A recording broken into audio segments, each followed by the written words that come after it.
It's like we're back in the studio.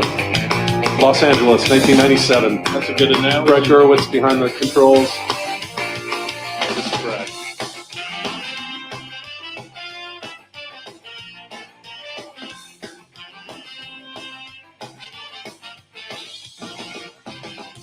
I don't need to tell the truth, but I never lie. I don't need to bow to you. You're just passing by. I never wanted to be the one you bitch and moan and come home to. But as long as you look good, I come back to you. Get inside my troubled mind with all of your threats. Sometimes I think I was blind. Not before we met.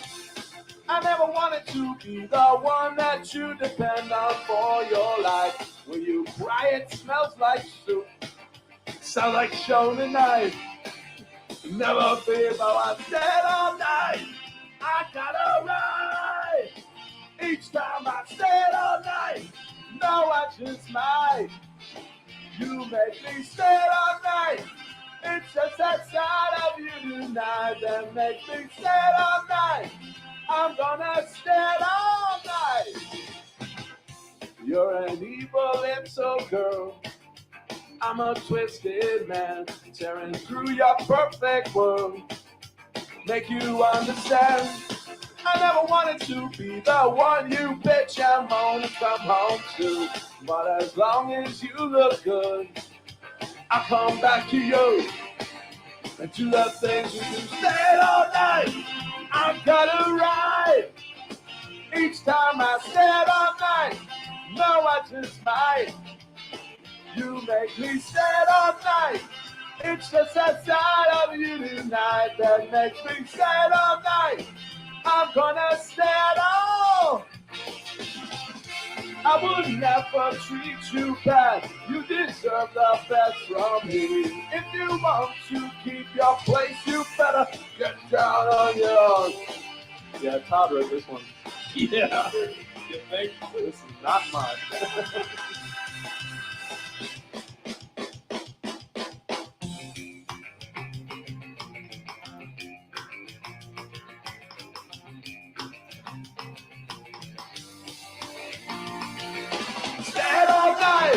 I gotta ride.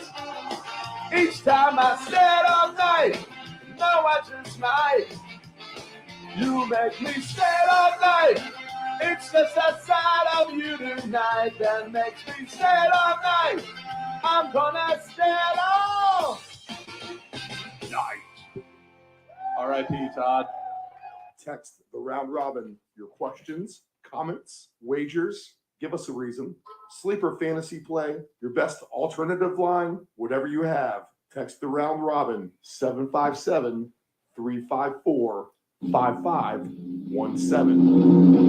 Oh, say can you see by the dawn's early light what so proudly we hailed at the twilight's last gleaming? Whose broad stripes and bright stars through the perilous fight, o'er the ramparts we watched were so gallantly streaming, and the rocket's red glare, the bombs bursting in air, gave proof through the night that our flag was still there. Oh, take us that star-spangled banner yet wave, for the land of the free and the home of the brave. This is the Deep End Broadcasting Network. You are tuned in to the Round Robin with Stephen Murray on Deep End Broadcasting.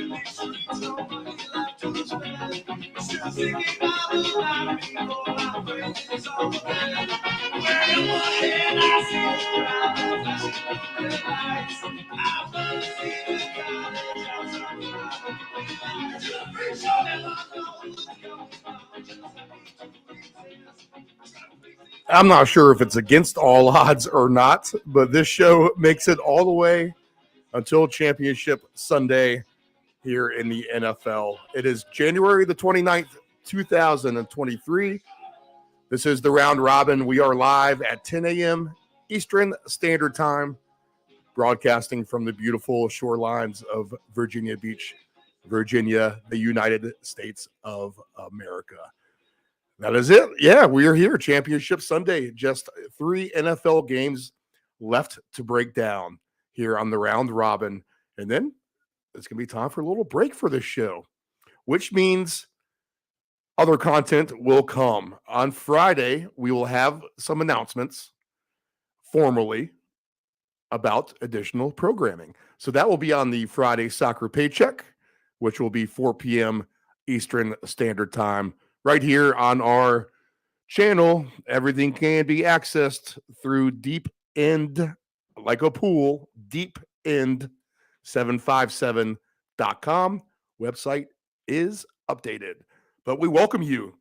Good morning on this Sunday, wherever you are, getting in preparation for our first game with the Eagles and the 49ers, and then follow that with the AFC Championship game, the Lamar Hunt Trophy at stake this evening for the Chiefs and the Bengals from Arrowhead Stadium. You've been listening, most likely if you're tuning into this show, you've been kind of getting into the football all week. I don't know what else we can tell you that you haven't heard already, except our perspective. I went ahead and interviewed Dave Grande yesterday. We got really deep for the 2 games. Still had a good hour-long interview with him. So a lot to go over prop-wise and get what he likes. He has been on fire for the playoffs. So out of everyone on our crew, me, the Ant-Man, Nephew Dave Grande from San Francisco has been the one who has definitely been on fire. And you know what? He is in the San Francisco area and has a really good perspective since the 49ers will be in Philadelphia for the first game this afternoon. So a lot to go over with all that stuff coming up here. Next segment, we'll get Dave Grande on. I'll go ahead and update you guys on the weather, our lines, give you a quick take on life, I guess.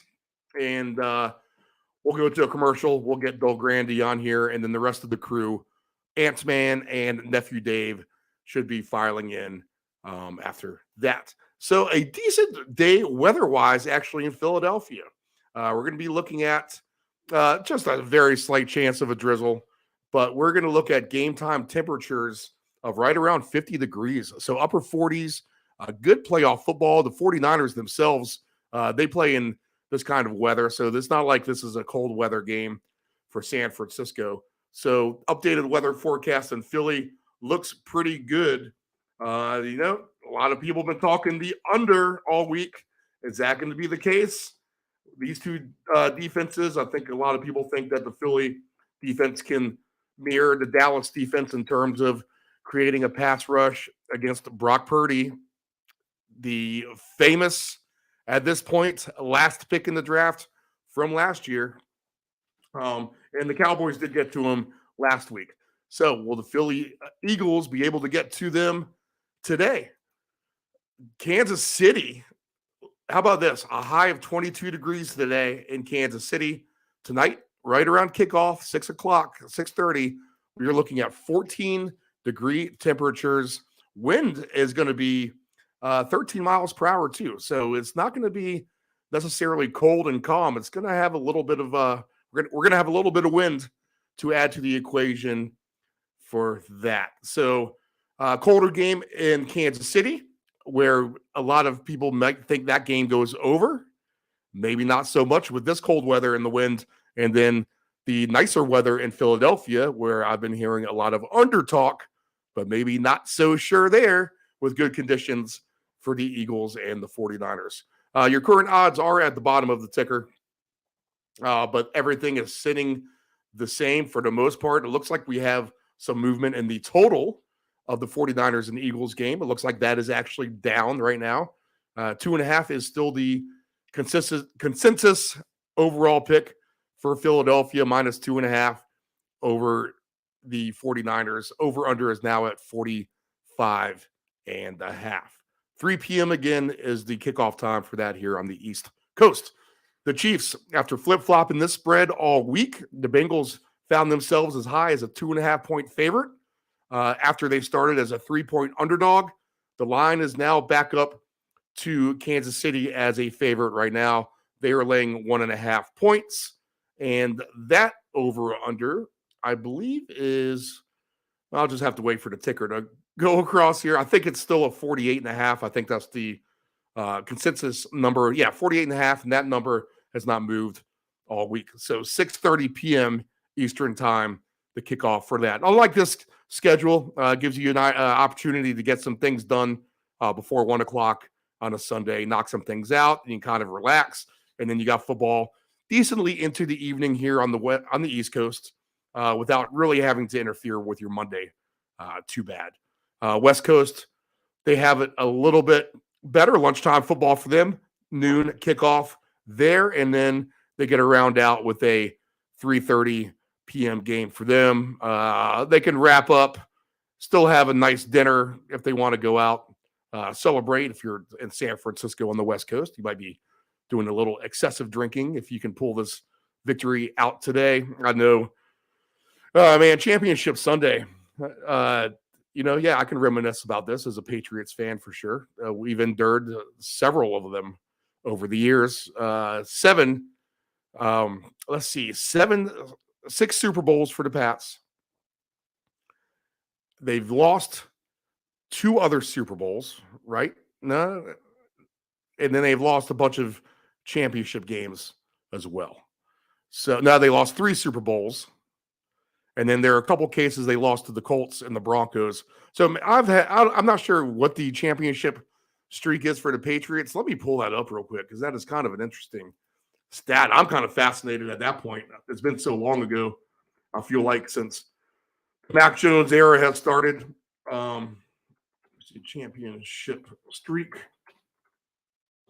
But over the years, we've had 8 straight AFC title games for the Pats. Just from 2011 until 2018.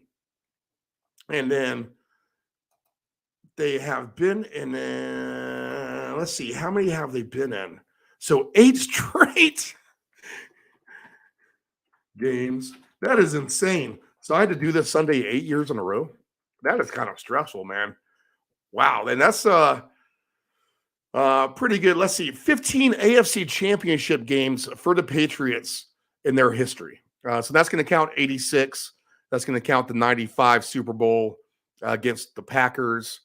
And then after that, it was all Brady. So 13 AFC championship games under Tom Brady. They went ahead and got to 6 Super Bowls. So they won 6. They lost 3 others. Is that right in my mind? 9. So it looks like they are 9-4 in the AFC championship game. So it's been a fun day over the years. I think I always liked having my team play earlier than later. That gets it over with, and then you can celebrate the night away or just kind of call it a day and drown your sorrows after that. But I always much preferred having the championship game, if I'm a fan, to be the first game. The Philly fans, they will not have that extra 3.5 hours to tailgate outside of their stadium. So they'll get their fill in. I'm sure as we speak right now, it's going crazy in Philadelphia. If you're up there for the game and you're listening, go ahead and text us. I want to know the atmosphere.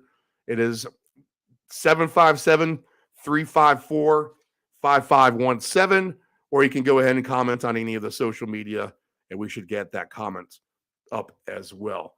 So what's the atmosphere like in Philly? I know Kansas City. I've been to games at both stadiums. Actually, Veterans Stadium is where I saw a Philly game. That is definitely going to be crazy. Kansas City will be a loud, raucous atmosphere, but they're not going to be the nut jobs that the Philly fans are in terms of evilness against the opponent, especially on the championship Sunday. And most recently enough, you can Google back to all the stories when the Vikings played at Philadelphia. So Championship Sunday is a good day. It's one of my favorite days of the football year to be honest. 2 good games, and we look forward to breaking all of those down. I'll tell you what, we'll go ahead and rip on into the first break here. When we come back on the other side, we will have on Dave Grande, and we're going to get into everything with these 2 games. I'll ask him about some coaching stuff that happened this week as well. But we are with you until right around noon Eastern Standard Time. This is the Round Robin. I am Stephen Murray, broadcasting live on a Sunday morning AFC NFC Championship Sunday. We'll be right back.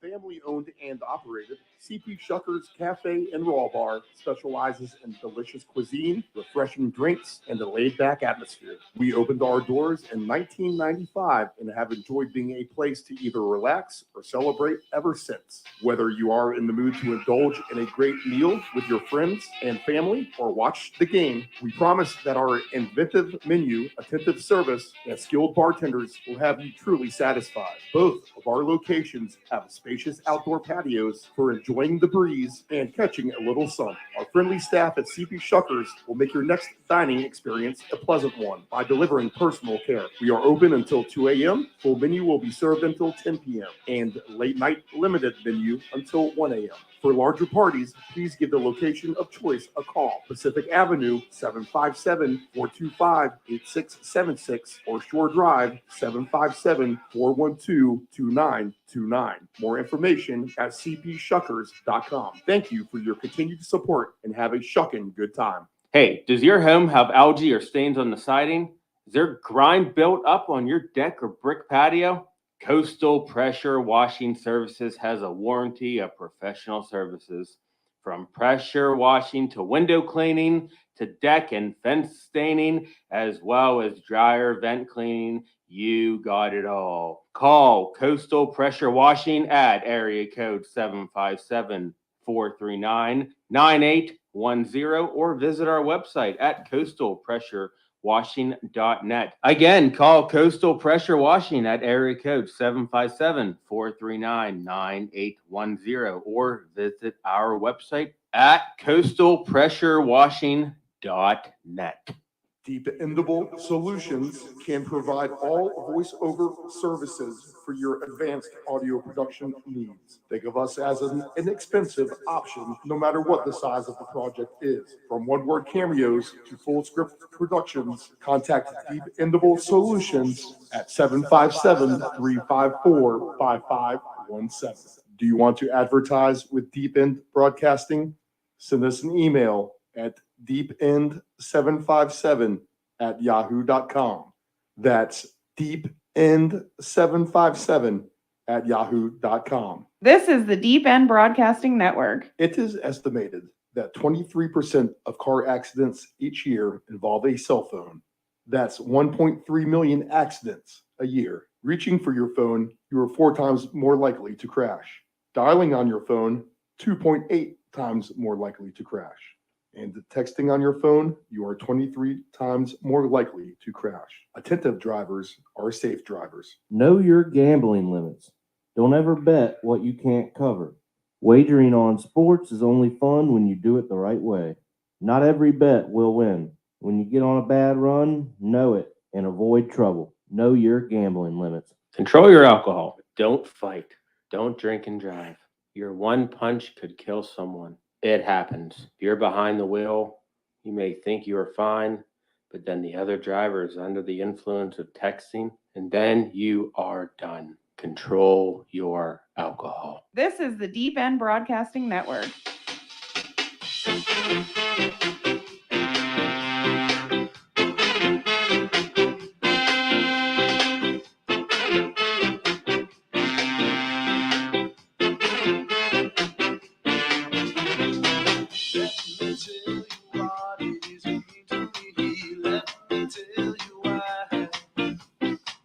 Let me tell you what it is you mean to me.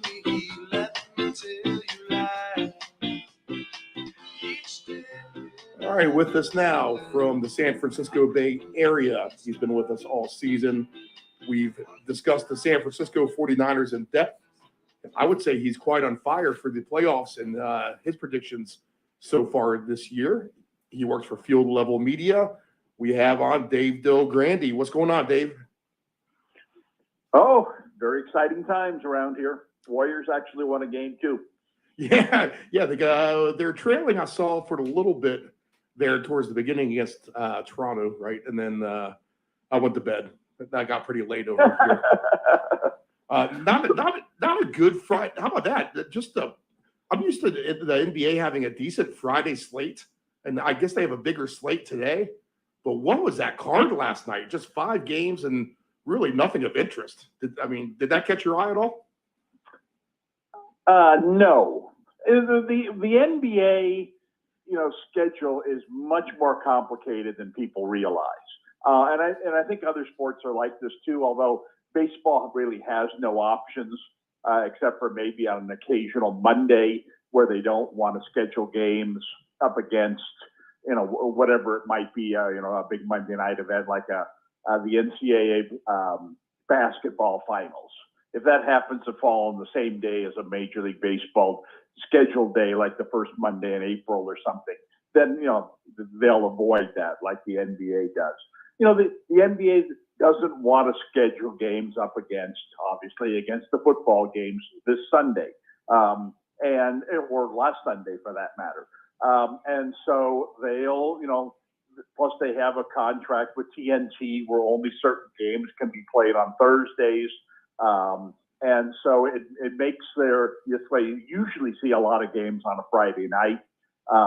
But they pushed those games back to today. They got a big matchup today. They got LeBron playing today against the Celtics, which they've been building up. And normally that game would be on a Sunday, but like I said, they don't want to go up against the NFL tomorrow with a game like that. So it's a domino thing.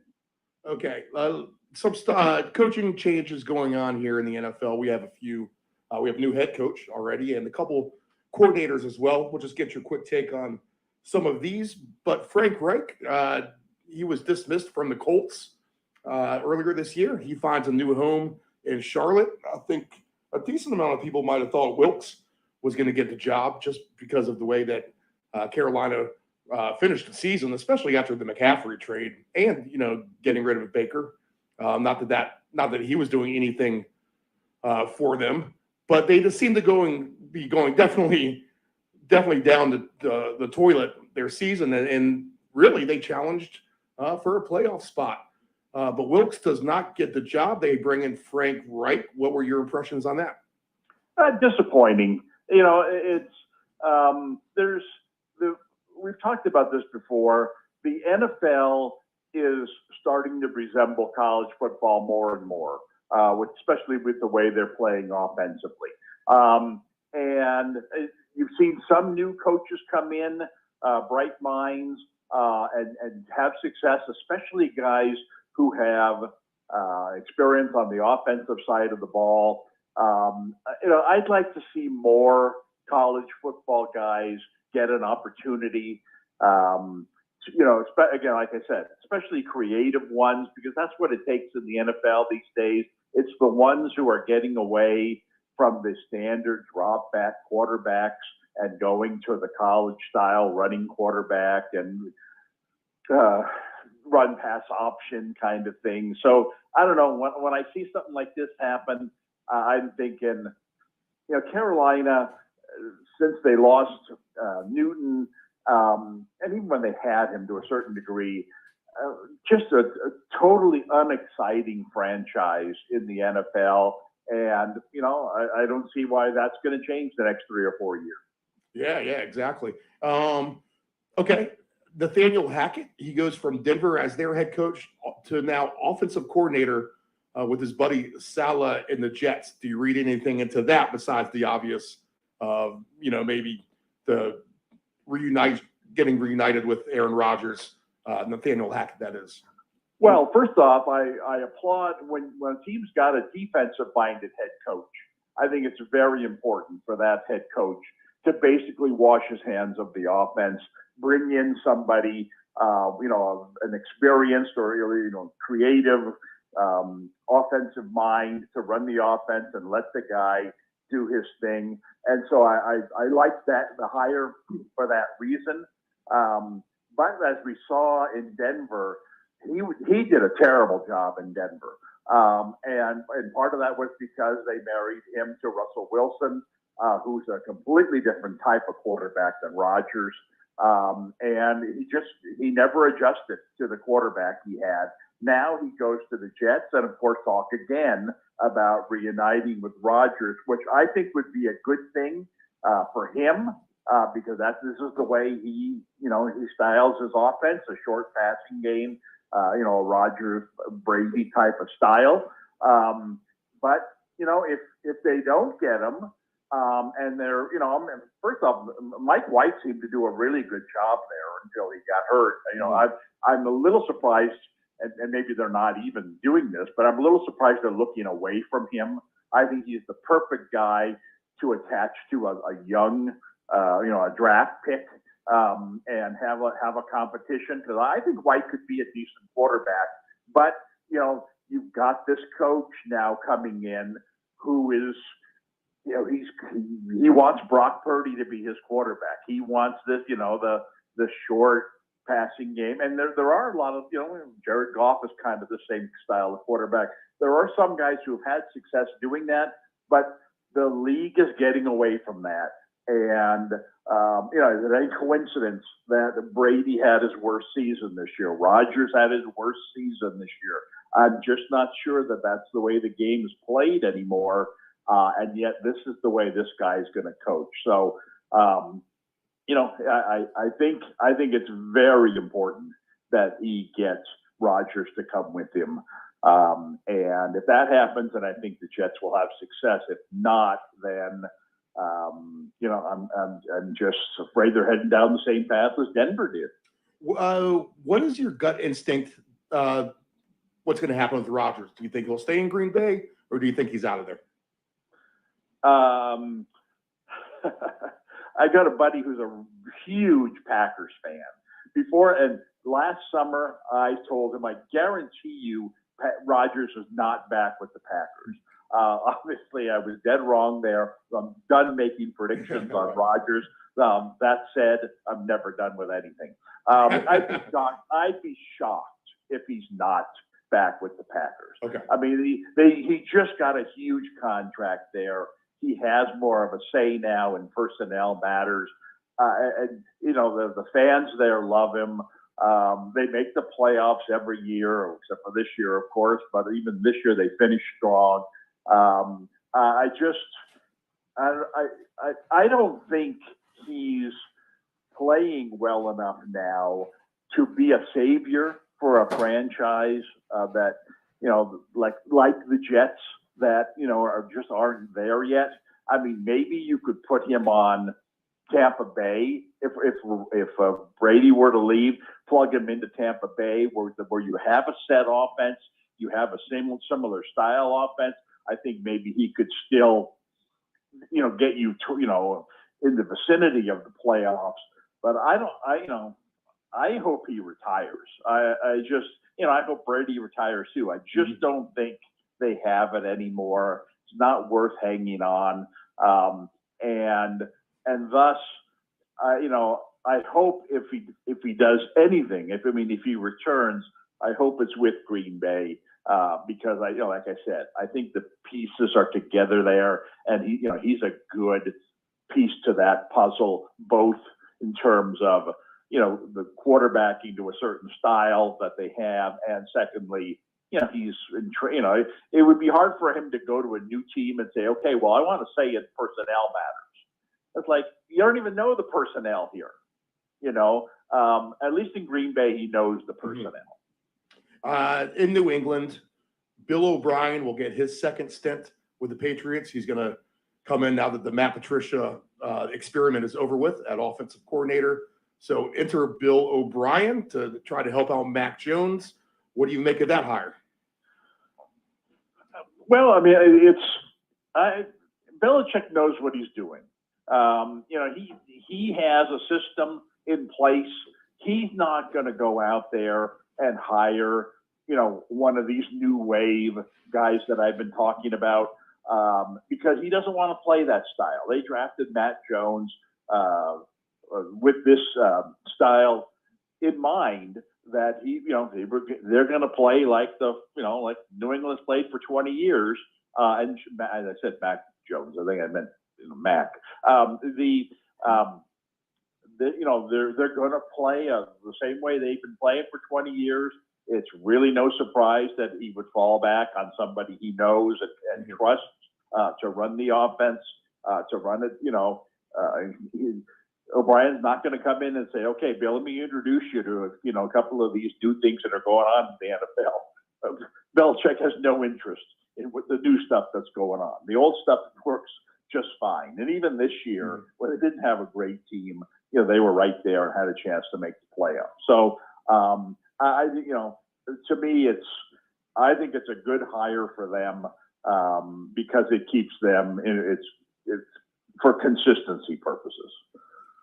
This maneuver will probably be under the radar just because of who the Atlanta Falcons are. But when they did this, and I'm talking about hiring Ryan Nielsen, the defensive coordinator, away from the Saints, I really thought that was a very, very good hire. Do you have any thoughts on that one? Kind of cool. They went out and got their divisional opponent defensive coordinator. I'm more excited about offensive hires than defensive hires.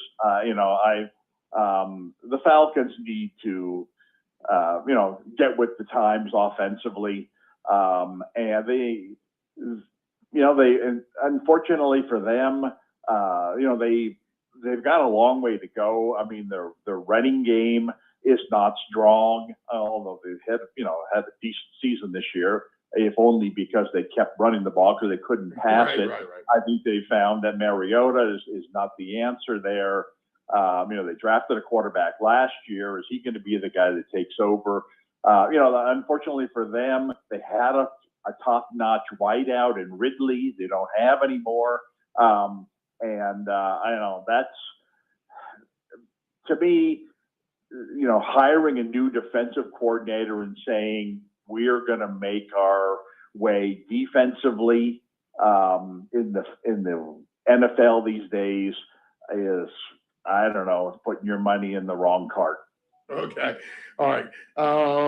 And your playoff picks have been pretty good so far. I'd say pretty solid, if I can recall here the last few weeks. Do you take just a kind of a general potpourri question, but what was your take from all the games last weekend?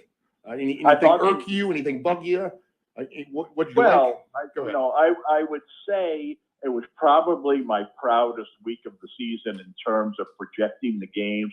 I think everything would have gone almost exactly as I said it would, except Mahomes got hurt. Mm-hmm. I think if Mahomes hadn't gotten hurt, then Kansas City would have blown out Jacksonville, as I predicted. Philly blew out the Giants, as I predicted. The Bengals beat the Bills, as I predicted. And the 49ers-Cowboys games, I thought we had the chance to be the closest game. The 49ers ended up winning that game by a touchdown, but that wasn't really a touchdown game. And so, I felt, really good that if you listened to me last week and you parlayed the money line, those four teams, you probably didn't get much back, but at least you won. All right, and the game, all four games do end up going under, so we kind of mentioned that as a chance as well.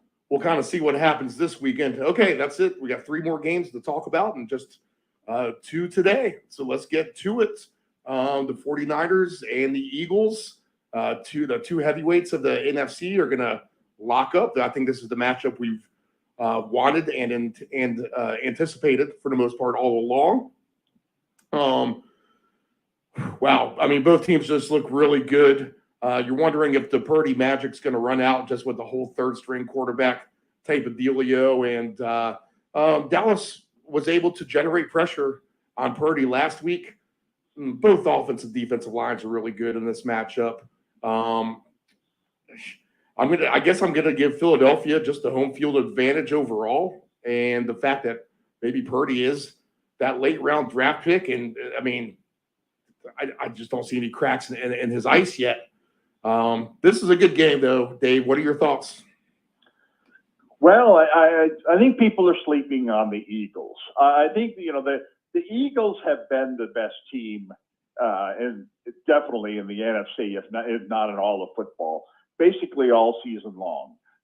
And the only reason the 49ers are given a chance in this game is because they're, quote unquote, the hottest team. Well, they wouldn't be the hottest team if Hurts hadn't gotten injured. I mean, Philadelphia vastly outplayed the 49ers in the first half of the season. Now, granted, the 49ers were, using 3 different quarterbacks and didn't have McCaffrey yet. But that's the 49ers. The Eagles were blowing everybody out. And last week's game, the Giants team was, is not a great team by any means, but was having a good season. Yeah, they had a nice season. Had a nice win the week before, and they couldn't compete in that game. And I think the Philly is back to rolling as they were earlier in the season. I think that the 49ers are a very good team, definitely the second best team in the NFC, but I just can't imagine them winning this game, especially when, if in fact the NFL is all about the quarterback position. Well, this is no contest here. I mean, you've got as great as Purdy's played, Hurts is having a type of season that's going to, in my opinion, change the way the game is played. I think you're going to see a lot more copycat teams trying to do what the Eagles do offensively. It's obviously not easy. You need a special quarterback, but as I've mentioned, they play a college type of offense because they're not afraid to put their quarterback out there and have him take some chances. And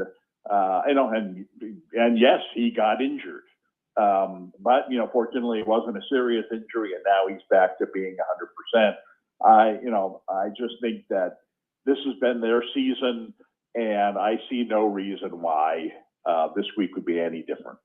Okay, let's go through some of the props. Do you think this could be a blowout, or at least a couple score games? I doubt the 49ers will get blown out in the game.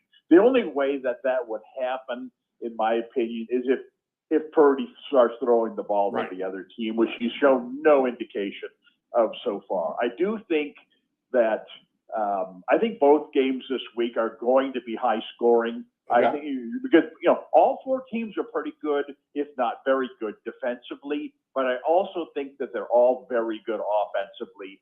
And the way the game is played these days, offense will trump defense. And I don't see the 49ers stopping.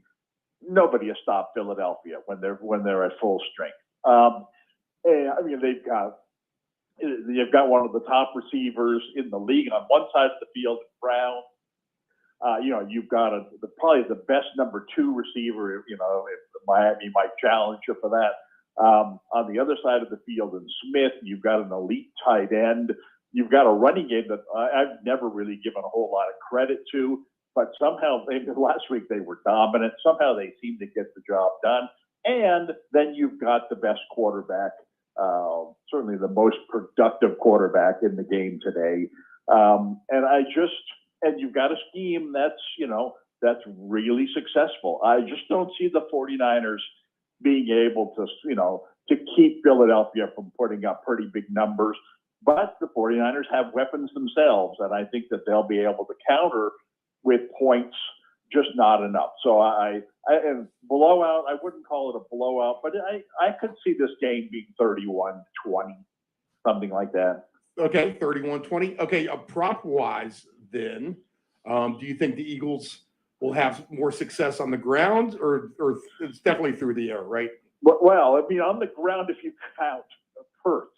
Yes, and this counting is Hurts. what's going to be interesting about this game is how are the 49ers going to try to defend him? Because the Philly wideouts are so good that you know that Charvarius Ward is going to be matched up with Brown, and that's a bad matchup for the 49ers. Ward has gotten burned way more often than announcers are willing to admit. He's a good cover corner, but he can't stick. All right, this is what we like. This is what we want. Okay. And so I think Brown's going to have a big day. Even last week when Dallas did not have a great game offensively last week, but Lamb did go over 100 yards and catch, I think, at least 10 passes in that game. And Brown's in a completely different class than Lamb. Now you've got on the other side of the field, like I said, you've got this, Heisman Trophy winner from Alabama, and he would be the number one receiver on probably 25 other teams. Didn't have a good rookie year last year, but has really come on strong this year. And if you're focusing your coverage on Brown, which you almost have to because he's so good, this guy's gonna kill you.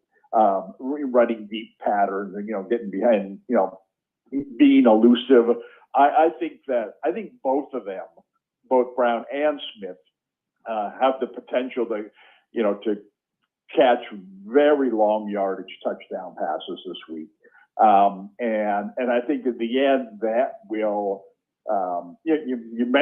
Hurts might only complete 18 passes in this game, but he's going to get a 60-yarder to somebody. He's going to get a 50-yarder to somebody. He's going to get several 40-yarders. The numbers are going to pinball up to the upper 200s and lower 300s, even though he might not, throw the ball that much. So I think that, to me, what I would look for in this game is certainly touchdowns from the two outside receivers.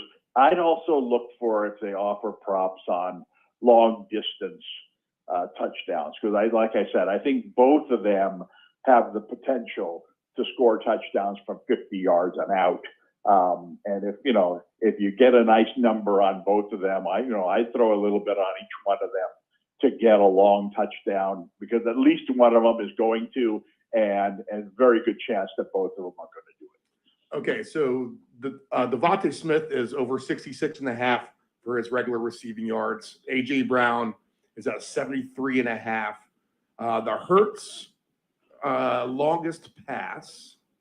Let's see here. Why over 39.5 for Jalen Hurts. Oh, so that's for the longest pass? Yep, for the game. Oh my God! I mean, I love all three of those to the over. Like I said, if for Smith to a greater extent than Brown, because I think Brown is more of a volume guy, but still he's got the potential to catch the long one. Smith is one of the, he's Tyreek Hill Jr. He catches one and he goes 60 yards and you hit your number on with one pass. I think that I think both of those guys are going to go over their passing yardage totals, and I think that Hurts 39.5. I mean, that's stealing money there. Over 1.5 passing touchdowns plus 102 for Jalen Hurts. So that might be another good. Yeah, I agree. I think that I don't trust the Philly running game. I would certainly lay off of Sanders this week all the way around.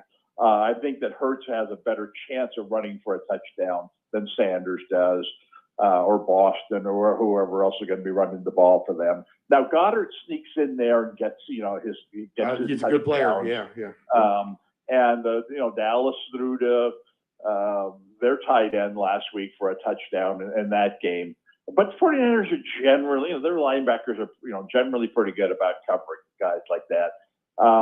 And so, I think that Philly scores are going to be, they're not, first and goal at the 5-yard line. They're not going to run the ball up the middle.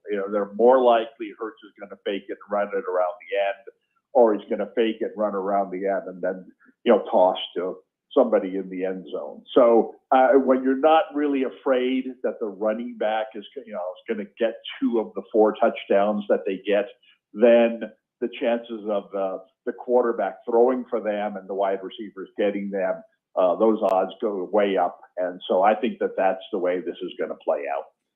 A.J. Brown plus 150 for a touchdown. Devontae Smith plus 180. Dallas Goedert plus 190. All those players, too, right around 10, 11 to 12 to 1 odds for 2 touchdowns, which, maybe if you just wanted to put $5 on each of those, you just got to hit one of them and you're going to get a nice payday, to be honest. Let's flip it to the other side of the ball. Purdy's passing yards is 218.5. Does he get over that? Well, I would say yes, only because, I think they're going to be chasing points in this game. And I think that, he's demonstrated an ability to throw the ball, into these short windows and, let the guys run. He has an affinity for throwing the ball to Kittle, who, as a tight end, gets downfield with the best of them, breaks tackles with the best of them. And with something, when you look at these totals and you say, you know what, you throw a 10-yarder to Kittle and he breaks a tackle and he runs for 40 yards, you're 20% towards your total already, 15% anyway. And so it's like, even without throwing the ball that far. So, what scares me is obviously the longer the 49ers can stay in the game, the more they'll try to run it. But Mitchell's not at 100% if he even plays. Right. I don't think McCaffrey's at 100% either. Right. And so all the more reason for them to have to, to rely on their passing game. And that's not a good thing. I think last week, what we saw last week was a defense that kind of figured the 49ers out, or at least had the personnel to match up with their passing game. And when that's the case, Purdy's not one of these quarterbacks who's going to make a whole lot of things happen. I mean, he's not going to run with the ball. He's not going to throw deep balls very often. He needs these short windows to be open. And Dallas took them away last week and rushed him well. And no coincidence, he had probably his worst game. He kept from throwing interceptions, which was critical. He can't afford to do that. But, and so I just, what scares me as opposed to Hurts is that he's not the type of quarterback that's going to get you the 60-yard touchdown pass like Hurts can get on basically any play. And if all your yardage is coming in chunks of 8, 10, 12 yards, it takes a lot of those to add up to 230 or whatever you said. So the only reason I would be in favor of that, as I indicated, is if Philly comes right out and scores a touchdown or, a couple of touchdowns early on, and the 49er game plan of running the ball goes out the window, and now he's throwing the ball 50 times. Well, then he's definitely reaching the 230. If the 49ers win the coin toss, should they take the ball first? Nobody does anymore. I think that would send the wrong message. I think that there seems to be, the Belichick, I think he kind of invented the 2-for-1 in football. And the 49ers are good defensively. It's not like, okay, we know this is going to be 52-49 and we want to get our hands on the ball first. I mean, the 49ers have to go into this game thinking, you know what, we're the best defensive team in the league. We're going to stop these guys the first time they have the ball. And so I think they would, cherish the opportunity to be on defense first. So no, I don't think, I think it'll be to their benefit to have the ball first, but in the end, I don't think they'll go that way. Okay. McCaffrey, you talked about him being banged up.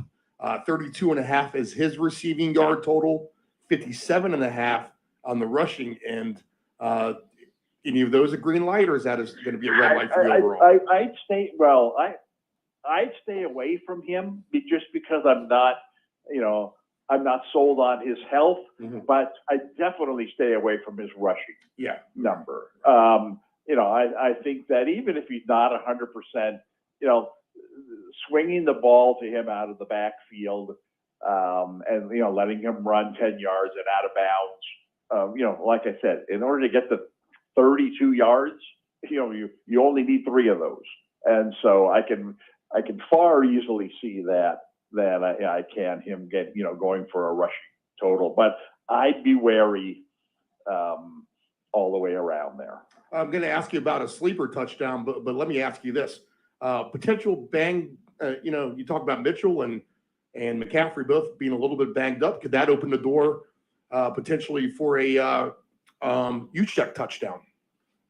That's an interesting call. 11-1 odds for Kyle Juszczyk. Which yeah, I think that's certainly worth a long shot play because that's good. And even if they're healthy, they use him on fancy plays. Right. Fake it to it appears that he's lead blocking. They fake it to McCaffrey. Next thing you know, Juszczyk is out in the flat catching a 4-yard touchdown pass. So that's a good number. I like that. Are you surprised they don't use him just a hair more, almost like in a you can't call him a poor man's Mike Allstott, but you figure he'd be kind of just a good big back to kind of give the ball to just a little bit more, and plus he can catch the ball too. But does it surprise you they don't use him just a little bit more? Well, no, because first of all, he's such a good blocker, right? And he's almost like having a third pulling guard in the lineup. And the 49ers running game tends to be very sophisticated. It's not something where, all right, look, we're just going to plow straight ahead. We've got these massive offensive linemen. We're going to knock this defense off the ball, and we're just going to plow forward with our fullback. That's not their style. They're much more, all right, quarterback, before you hand the ball off, count 1 second, 2 seconds. Let our guards get out in front. Let Kittle get out in front. Let Juszczyk get out in front. Let them all, all find their man. Okay, I got the outside backer. I got the strong safety. I got the cornerback. And so it's all very scripted, and that takes time to develop. And so it's you need your tailback or halfback, whatever you want to call him, to be running the ball or a wide receiver on a reverse or sweep or something in order to get your linemen out in front to where, this is just the way Kyle Shanahan does things. He's not let's just plow forward kind of guy. He's like, all right, look, here's why this play is going to work, because they've got 5 guys covering a run to the right side, and here's my 5 blockers who are going to block a ball. So just stand back, let them do their blocking, and then there's going to be a hole there for you. Don't try to create the hole yourself. So I think that this is why the running back, the tailback, gets a majority of their rushing yards. If you had to pick a defensive touchdown, would you take Phillies or San Fran? So I take Philly because Okay. I think that the 6-1 odds for that. They're much more. I think they're going to be ahead, which should afford them the opportunity to run the ball more, even though I don't think they're going to be successful at it. And secondly, while Hurts is not what you call an experienced quarterback, he is someone who's going to tuck the ball in and run with it 8 times, which just gives you 8 fewer opportunities to throw it to the other team. I think Purdy, what we've seen for him, and this has been a positive for the most part, is he'll hold the ball and look for a 3rd or 4th option, even as the rush is bearing down on him.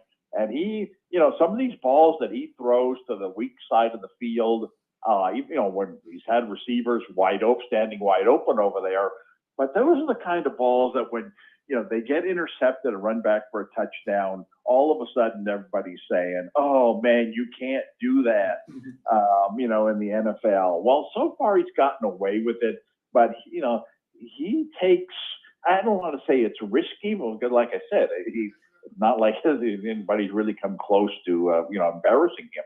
But I think he takes more risks like that than Hurts does, and that's where the defensive touchdown, I think, is most likely to come from. All right. Any sleeper picks? It looks like a green light for the receivers for the Eagles, right? We'll go with that. Any kind of sleeper touchdown score? Anything else you got, maybe? The only guy that I would think, that might be worthwhile is maybe to try to identify a third Eagles wideout, to try to get a score. Like a Quez Watkins or someone like that. Yeah, but I don't think that's, I think that's just wasted money. I Right. mean, yes, it could very well, there's going to be a sleeper touchdown in this game by somebody. Boston but- Scott on the pass or something. Right, trying to find it when you've got, it's one of those things where, okay, I've got $100 to invest, and I'm going to put $10 on a sleeper wideout who I don't even know if he's even playing this week, or I can add it to, my play on, Hurts' longest touchdown was over 39.5 yards. I'd rather put it on the one I'm more sure of. So, I'm not big on spreading my money around this week Right. Okay. on those kinds of long shots. I think that, the plays are very solid in the Philly passing game, and I want to invest heavily there. Let's go. Okay. All right. Perfect. All right. Good stuff there. All right. So Philadelphia, the pick for Dave Grande in the NFC game. All right. Let's go to the AFC game. Kansas City hosting the Cincinnati Bengals. This is a 6:30 p.m. Eastern Standard Time kickoff. Match up number 4 for Joe Burrow against Patrick Mahomes. I think everyone knows by now that Mahomes has not won yet. I think whoever's been paying attention to football all week and has been invested in these games knows that Kansas City opened up as a favorite. The point spread, I think, went all the way to Cincinnati -2.5. Now that the ankle has been downplayed significantly, which I don't think maybe that is the case. I don't know. We'll get your take here in a second. No one's a doctor here, but the point spread has swung all the way back to the Chiefs, now a favorite, -1.5. Over under is 48.5. You already said you like the over in this game as well.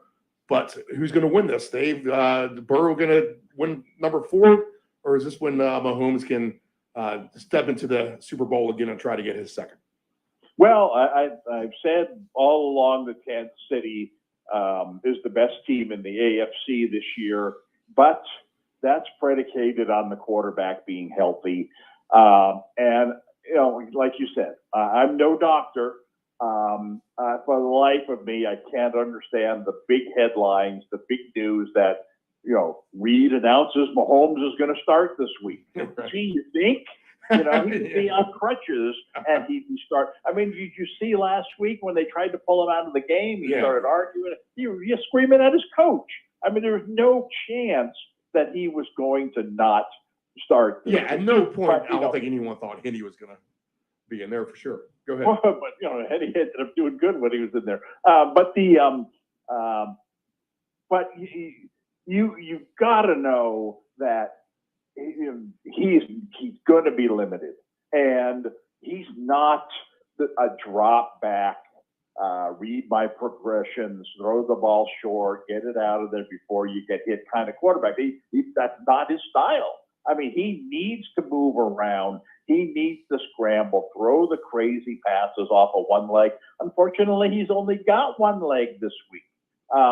And so I think that I think it's really I think it kills Kansas City's chances in this game. I think Cincinnati has played very well. I would compare this to the NFC game and say, the Bengals are like the 49ers. They're the hottest team coming in, and the Chiefs are like the Eagles.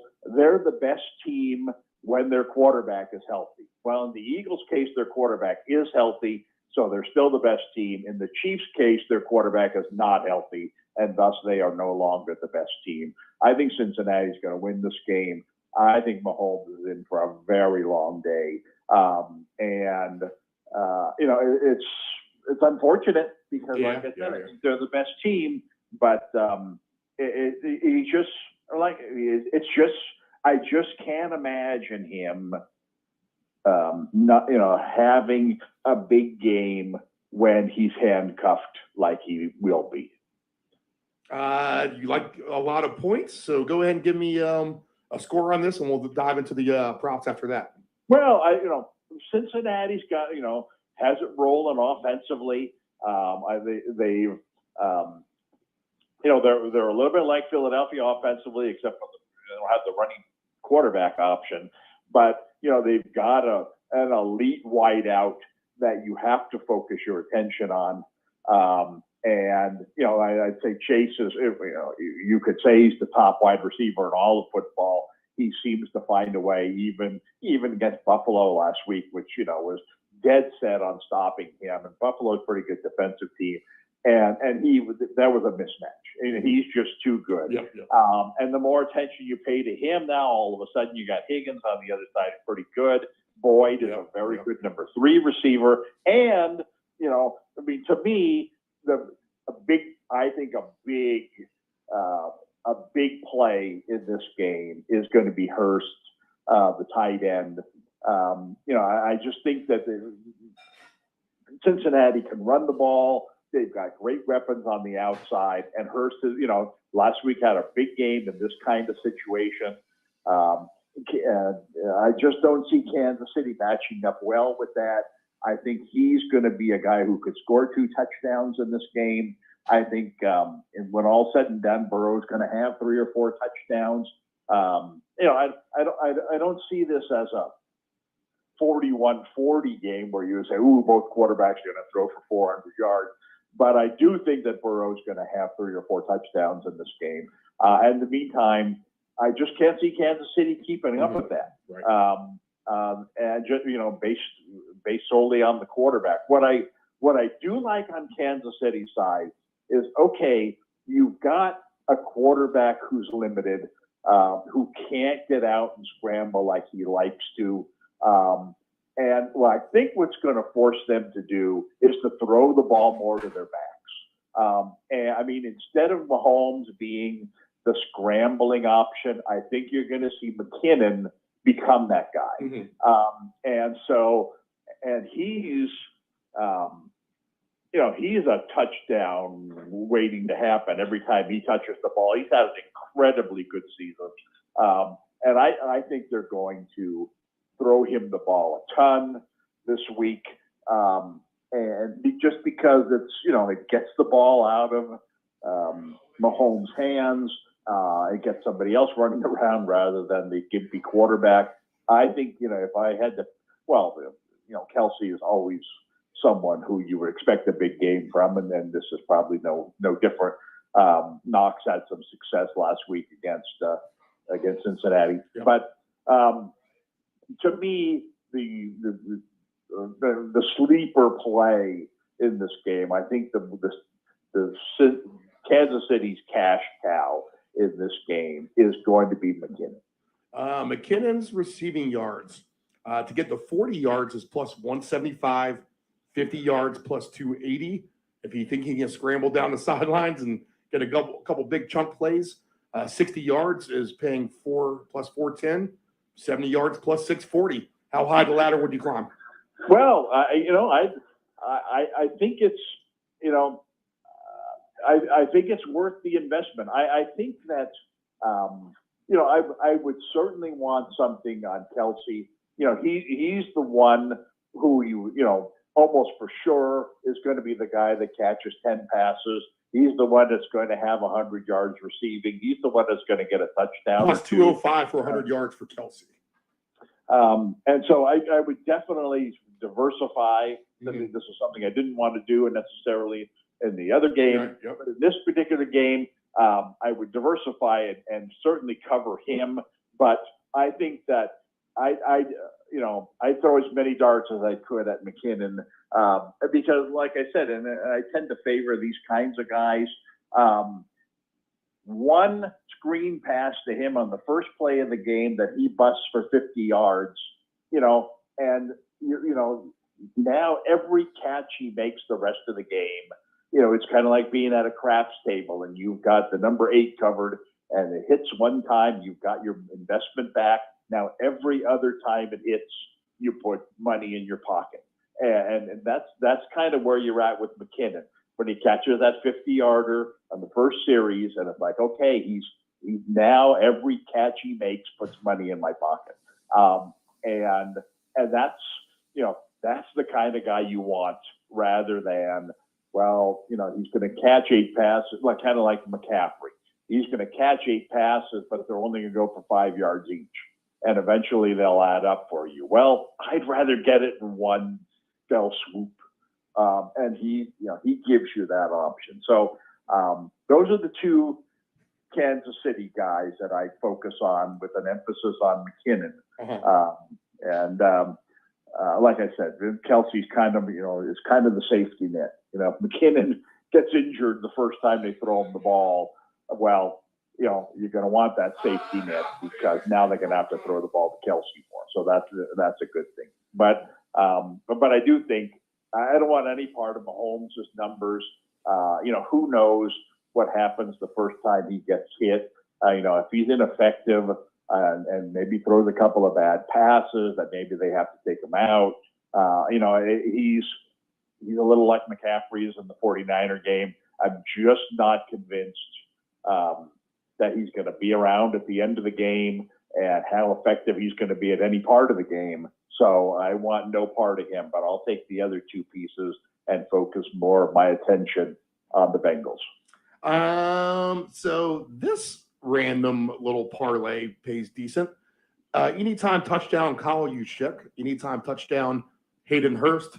And Jerick McKinnon, 50-plus receiving yards, $10 to win, 1667. And if you want to take out Hayden Hurst and put him in for 2 touchdowns, and we're talking about just risking the minimum to try to hit a nice little jackpot here. Hayden Hurst, 24-1 for 2 touchdowns. So how about this? 1 Kyle Juszczyk, McKinnon for 50 plus yards, Hayden Hurst 2 touchdowns, $10 wins you $12,000. Yeah. I don't know. But I'm not. I don't like betting the 21 post at the Kentucky Derby. Cincinnati's got other, when you've got Chase on your team, Right. it's almost like, he's going to get half the touchdown passes anyway. I don't really see a tight end scoring twice, but I do see him scoring once, and I like all 3 of those plays. I do think that. Juszczyk is a nice long shot. I think Hurst is less of a long shot, but a nice play. Yeah. And I think McKinnon is kind of a nice sleeper play there too. I'd stick with those 3, and the price there was nice. You asked me this in last time around. I'll preempt you by answering your question before you even ask it. But if there's going to be a defensive score in this game, right. I think it's got to be Cincinnati. Again, Mahomes has a gambler's mentality. He's going to sling it, and he doesn't need 2 feet on the ground when he throws his crazy passes. His goal this week, I think, is to avoid getting hit as often as possible, and secondly, avoid having, to run, before throwing the ball. So I think you're going to see him more often than usual, kind of hanging in the pocket where he's not comfortable, and then maybe taking a step or two, realizing, ouch, that hurt, just throw it, and throwing the ball, and, one of them or 2 of them go right to a Cincinnati guy. I think if this game turns into a blowout, which again I find hard to believe, but I can see Cincinnati winning this by 2 touchdowns. If it turns into a blowout, it's going to be because Mahomes has thrown a couple of balls to the other team. So that I actually feel better about Cincinnati scoring than I do either of the other teams in the other game where I picked Philadelphia. So I think that's worth a token. Right. And Cincinnati has so many people they can throw the ball to. I mean, it's almost like you said, you can just kind of throw a dart and hope you hit something. I mean, with Higgins, Boyd, I mean, anyone could really score for that offense, right? I mean, even P. Ryan over Mixon might be a shot there. And then, well, yeah, that's the thing about being a good offensive team is once you get down close to the goal line, Cincinnati's got a lot of different ways they can go in the middle of the field, but as they get close to the goal line, they tend to throw the ball to either Chase or to their tight end. And it's kind of like Dallas. When Dallas gets down there, it doesn't really matter that they've thrown the ball, to different people and they've run the ball with different guys. They get down there, and all of a sudden their tight end, kills me when I have Lamb on my fantasy team and they throw the ball. They threw it to 80 something. Was that 88? No, it was 86 again. And the tight end caught another touchdown pass. And that's kind of, is why it's nice to have, you're backing somebody. Cincinnati's going to look for their tight end down by the goal line. They always do. And this is due on the gambling menu, which this shouldn't come as a shock where they're going to find more things for you to gamble on as the weeks go and more sports books become legal nationwide in the States. Okay, Joe Burrow, alternate touchdown passes, over 2.5 touchdowns plus 175, over 3.5 touchdown passes for Burrow, 5-1. I could sell you on those. Yeah, I mean, I think, I would take the over at 2.5, but I don't like the price. Right. 3.5 is a lot of touchdowns. That's 4, yeah. Yeah, I mean, I think it could happen, but I don't, it would take a higher price than that to get my money there. Right. Okay. Patrick Mahomes over under passing yards, 285.5. That seems like a lot for a guy with one leg. Yes, I would agree with that. But again, my concern, like the 49er game, is if they fall behind and they have to throw the ball more, they already throw the ball a lot. Then that number could in the fourth quarter, you could see him passing for 120 yards, and I wouldn't say meaningless yards, but in a game where they're losing by 2 touchdowns, and all of a sudden, wow, he only had 170 yards a minute ago, and now he's up to 295. Where'd that all come from? So I'd be a little wary of that. But if you ask me which side would I be on, I would be on the under there. Because, like I said, there's also not a great chance, but I got to say at least 10% chance that he's going to be on the sidelines at some point in the game. Right. Again, Yeah. even if it's just like last week. Yep. Get the ankle wrapped up again, or yeah, something right. like that. I mean, yeah, right. He gets hit. He's down. The mandatory come out of the game. They put the other guy in. He completes his first pass. Now all of a sudden, the Kansas City coach is saying, "Sit down. We'll put you back in next series. Get it taped up. Go to the locker room." And and then you miss a whole series. You miss 15% of your game. So of course your numbers are going to be 15% lower. And I could very easily, without him getting hurt and out for the whole game, which of course is a possibility at all. I think a more realistic possibility is they have to take him out for plays here and there or series here and there, and then now it's almost impossible for him to get the projected numbers. 277.5 for the Burrow passing yards. Let's get over that. Well, you would think Still a lot of so, yards, but right, again, yeah. I try to imagine how the game's going to play out, and if it plays out the way I think it will, and you see that Mahomes is hurting, that he's not going to, be a guy you really need to worry about leading this comeback from a 17-point deficit in the fourth quarter. Then you play more conservatively. Certainly Cincinnati is the type of team that can run the ball and milk the clock when they have to. They've got a variety of running options, but Mixon is a big back who, can get you 5 yards at a time, keep the clock running. And that would be my concern is, Cincinnati's ahead 34-17 early in the fourth quarter, and they never throw another pass. And your guy who's, has 275 passing yards and 3 touchdowns, never improves upon that. You're kicking yourself like, man, I deserve this one. I deserve to win. And then this happens. So that, that would be a concern of mine there.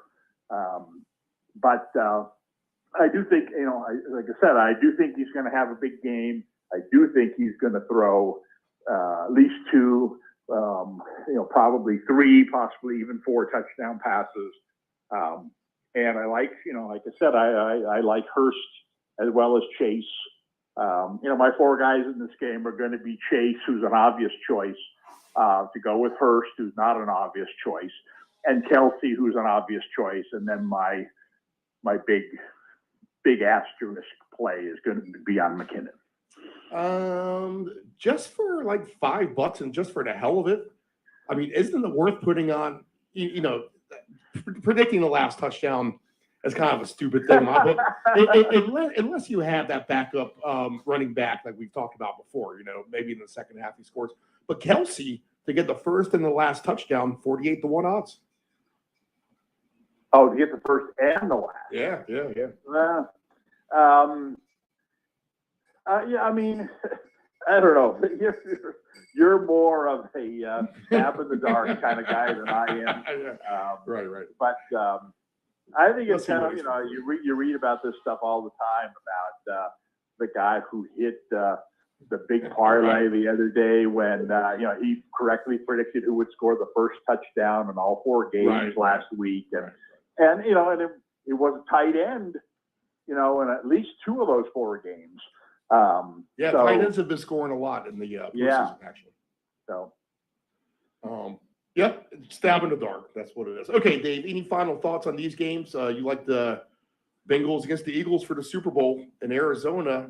Anything else you want to add to any of this? No, I just think that it's, I'm very much looking forward to these games because it's, it's for, we have talked about this for the last couple of weeks. I thought there were 5 teams that stood out above the rest this year, Buffalo being the 5th. And 4 of them are left standing. And I think that's great. And I think both games, as the odds indicate, are just 2 heavyweight matchups waiting to happen. Now, unfortunately, the Mahomes injury kind of changes one of the games. We'll see how much. But I think the other game is perhaps, and I'm not a big 49er fan necessarily, so I don't say this just because, I live out here in the San Francisco area. But I think the San Francisco-Philadelphia game is fascinating and could have, what's interesting is it could have, in my mind, excuse me, long-term ramifications for the 49ers. I mean, think about this. That Kyle Shanahan becomes convinced that, he sees the way the future of the NFL is going to be played, and that is having a running mobile quarterback. So he, despite the fact that his team has had some decent success, he trades all his draft picks to get this Trey Lance guy from North Dakota. He's going to come in and revolutionize. He and Shanahan together are going to revolutionize the game. And so now, Lance gets injured. They go to Purdy. They go back to the Shanahan, Garoppolo type of offense. They have a great amount of success with it. Now, here you are in the championship game, and you're up against the guy who you thought you were going to be coaching this guy. You thought you were going to have this ultimate weapon run pass guy that you believe is the future of the league. Now you go up against him and you can't stop him. And you tell yourself, you know what? I was right. You've got to play the game this way going forward. And so now you fast forward to the, first game next season, and who's the 49er quarterback? And I believe that if Hurts has a big game against the 49ers, it will convince Shanahan that, you know what, Right. I got to go back to Lance because this is where the future of the game is. And if the 49ers are able to stop him and, win the game or, at least keep him under wraps, it could convince Shanahan that, oh boy, you know what? You can stop guys like this. I'm perfectly happy with what Purdy has given us. We're going to stick with him. But I think that this game could have that kind of ramification. If Shanahan can't stop the offense that he thinks is going to be the offense of the future, well, then I think he's more likely to head down that road again. We'll see. But what's funny, I think, in some ways, is he believes, in my mind, he believes the Philly offense is the way to play the game going forward, that you cannot stop that offense. And now he's got to figure out a way of stopping it. Right. Because like I said, Kyle Shanahan is all about matchups. And he knows that if you have a running quarterback, you're playing defense with 10 guys because you have to have one guy guarding the quarterback. It's, no other team you would say that about. I mean, on the standard, you wouldn't say that about Joe Burrow. You don't have to worry about spying him or worrying about him running the ball. But with Hurts, you have to tell one of your 11 guys on every down, you've got Hurts on this play. It's like a basketball thing. And now you're scripting your defense against 10 guys instead of 11. Well, Shanahan believes he can outscript 11-man defenses. Imagine what he can do against 10-man defenses. And this is where he thinks that, I can do this. I wish I had that kind of quarterback because that would put me at a huge advantage. I'll be the greatest offensive coach of all time. And now, he took a shot. He drafted him. It hasn't worked out yet, but question is, will it get another opportunity? And a lot of people don't think it's going to happen, but I say, watch what happens this week. It's going to have a huge bearing probably on the future of the league, first off. Wow, but secondly, yeah. certainly on the future of the 49ers because it's such a copycat league. Yeah, yeah. How many quarterbacks got their chance to play this style because Lamar Jackson had some success doing it? It's opened the door for Kyler Murray. It's opened the door for guys like Hurts. It's given these types of quarterbacks an opportunity that you didn't get 10 years ago. I mean, Michael Vick was one of these types of quarterbacks, but he was out of a 20-year span, he was probably the only one in the league who played that way. Mm-hmm. Now you're seeing 3, 4, 5 different guys given an opportunity to play like this, and none of them has really had the ultimate success. Certainly Kyler Murray hasn't had very much success at all. But all it's going to take is one quarterback, to put on that kind of performance that, man, this offense is unstoppable, and it's because you can't stop the quarterback.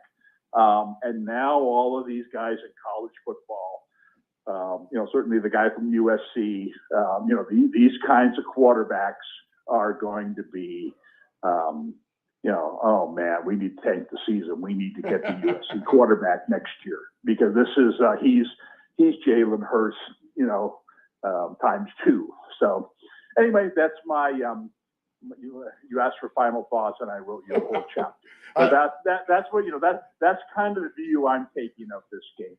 Is I think that it's going to I think this game into the Super Bowl, probably to a certain extent, is going to have a huge bearing on the future of offenses in football. Okay, let me ask you this hypothetically.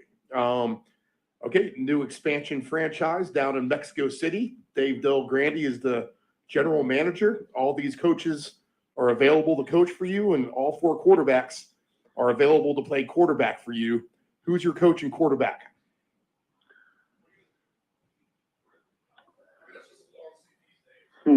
Well, good question. Well, I mean, I've got to go with Hurts as the quarterback.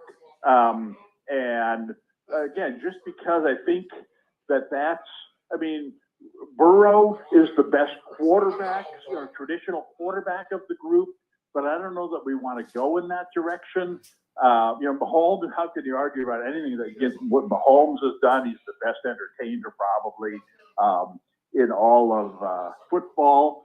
But, he's kind of in between. He's a guy that kind of plays both ways.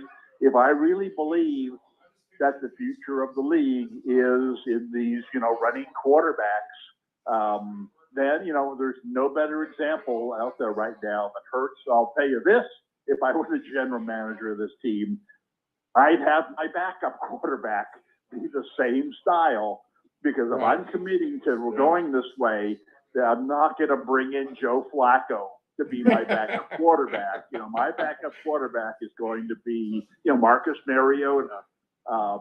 And we're going to commit to playing that style full time. But, who's going to coach that team? I'm not convinced that Kyle Shanahan, can coach that way. He hasn't done it. He's kind of, I've not liked the way he's handled Lance so far. I'm not sure he's the right coach for this kind of transformation. So I'm not going to go with him. Sirianni, I don't know that much about. The Cincinnati coach, I don't know that much about. I think Andy Reid has proven to be a guy who's taken a lot of different, situations and made them better. He's, you see the crazy stuff that they do on offense, and I'm not talking about Mahomes' magic, but Kelsey on the inside draw play, dancing around, the crazy way they huddle up and they do things. He's someone who wants to play a young man's game. He wants to be 35 years old again. I think he would be my choice to coach that team. Okay, Dave, enjoy the games. Hopefully they're good ones. Hopefully they're more like the wild card weekend than not so much like last weekend. We can have an entertaining Sunday, but we appreciate your time, and we will we'll talk in 2 weeks for the Super Bowl. How about that? Wow. Okay. Yeah. All right. Looking forward to it. Bye. Right. We'll be back right after this.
This is the Deep End Broadcasting Network. Hey, does your home have algae or stains on the siding? Is there grime built up on your deck or brick patio? Coastal Pressure Washing Services has a warranty of professional services. From pressure washing to window cleaning to deck and vent staining, as well as dryer vent cleaning, you got it all. Call Coastal Pressure Washing at area code 757-439-9810 or visit our website at coastalpressurewashing.net. Again, call Coastal Pressure Washing at area code 757-439-9810 or visit our website at coastalpressurewashing.net. Dependable Solutions can provide all voiceover services for your advanced audio production needs. Think of us as an inexpensive option, no matter what the size of the project is. From one-word cameos to full script productions, contact Dependable Solutions at 757-354-5517. Do you want to advertise with Deep End Broadcasting? Send us an email at deepend757@yahoo.com. That's deepend757@yahoo.com. This is the Deep End Broadcasting Network. It is estimated that 23% of car accidents each year involve a cell phone. That's 1.3 million accidents a year. Reaching for your phone, you are 4 times more likely to crash. Dialing on your phone, 2.8 times more likely to crash. And texting on your phone, you are 23 times more likely to crash. Attentive drivers are safe drivers. Dependable Solutions can provide all voiceover services for your advanced audio production needs. Think of us as an inexpensive option, no matter what the size of the project is. From one-word cameos to full script productions, contact Dependable Solutions at 757-354-5517. Know your gambling limits. Don't ever bet what you can't cover. Wagering on sports is only fun when you do it the right way. Not every bet will win. When you get on a bad run, know it and avoid trouble. Know your gambling limits. This is the Deep End Broadcasting Network. Family owned and operated, CP Shuckers Cafe and Raw Bar specializes in delicious cuisine, refreshing drinks, and a laid-back atmosphere. We opened our doors in 1995 and have enjoyed being a place to either relax or celebrate ever since. Whether you are in the mood to indulge in a great meal with your friends and family or watch the game, we promise that our inventive menu, attentive service, and skilled bartenders will have you truly satisfied. Both of our locations have spacious outdoor patios for enjoying the breeze and catching a little sun. Our friendly staff at CP Shuckers will make your next dining experience a pleasant one by delivering personal care. We are open until 2 a.m. Full menu will be served until 10 p.m. and late night limited menu until 1 a.m. For larger parties, please give the location of choice a call. Pacific Avenue, 757-425-8676 or Shore Drive, 757-412-2929. More information at cpshuckers.com. Thank you for your continued support and have a shuckin' good time.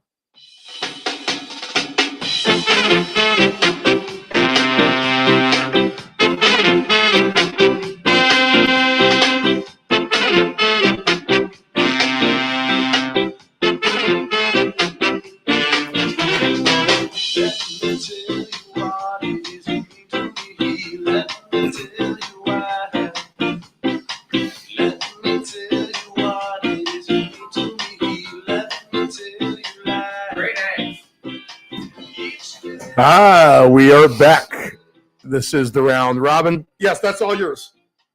It is 11:35 a.m. Eastern Standard Time. We are broadcasting from the beautiful shorelines of Virginia Beach, Virginia. Dave Grande, full of prop knowledge in that last segment. I hope you guys got wind of that. If not, go ahead and hit rewind when we're done here with Nephew Dave and the Ants Man. Actually, Anthony, come here. I have a request.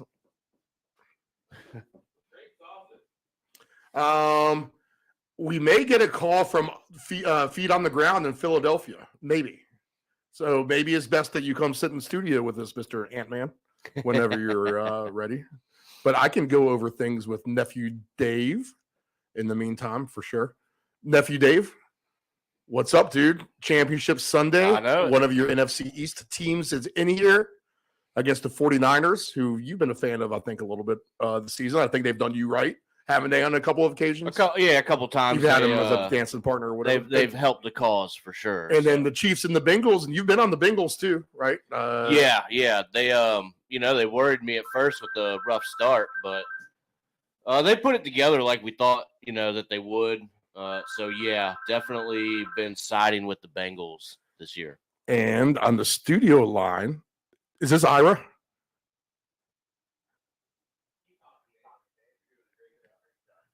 Well, thank you.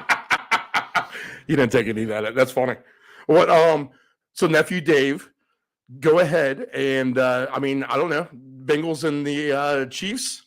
That's a good game, and the Niners and the Eagles. That's a good game. What's the one you want to see the most? For me, Steve, it's definitely Chiefs and Bengals. I think that's going to be a little bit of a shootout. It's, Eagles, Niners. I think that'll be a good game as well, but I think the one that I'm most interested in this Sunday, definitely the Chiefs and Bengals game. I'm curious to see how that's going to play out. Been a little bit of trash talking there from each side. They're calling it Burrowhead. Yeah, I'm sure you've seen that throughout the week. So that's going to make for a good game. Like I said, I think we see some points here. The over-under is at 48. And, Steve, I'm thinking we definitely got a little bit of room there to move that. So maybe we look at that when we get into that game.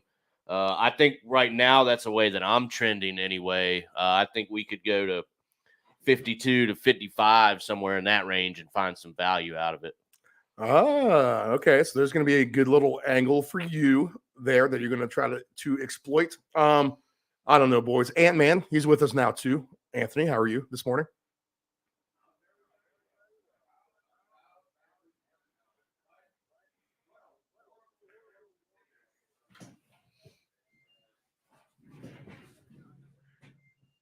Yeah, Saturday no football. Yeah, I know. It was literally it was a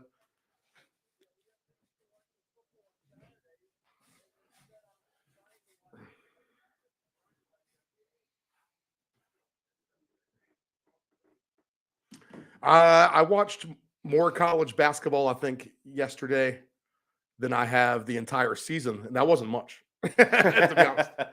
I took a couple wild stabs. I wasn't too far off, I don't think, at the end of the day, for what I was trying to accomplish.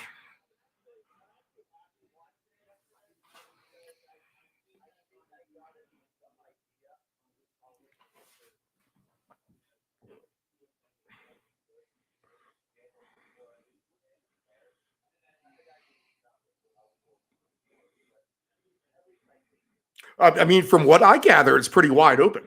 Right? Absolutely, it is. For basketball, that's tough, man. So literally, it's going to be, and the conference tournaments will throw you off too. Literally, usually someone who finishes fifth in their conference tournament ends up in the Final Four.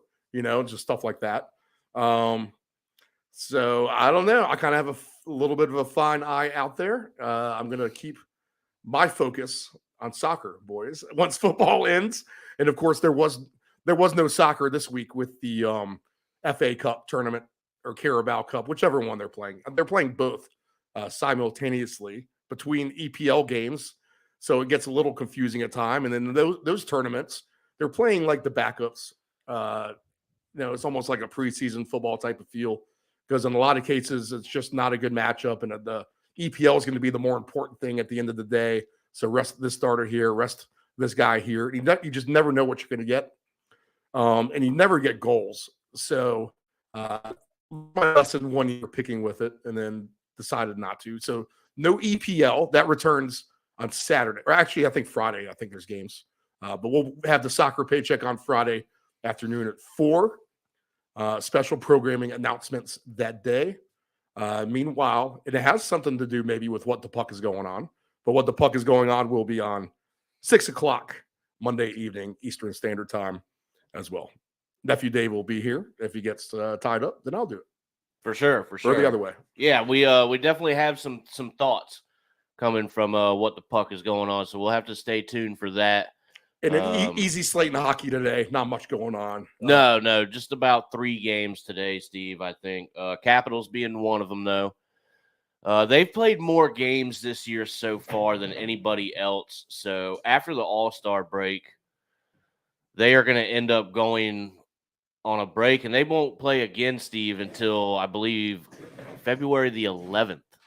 So there's going to be teams in action while they're sitting idle. So it's going to be important for the Capitals, if you're a fan or have been following them, value-wise.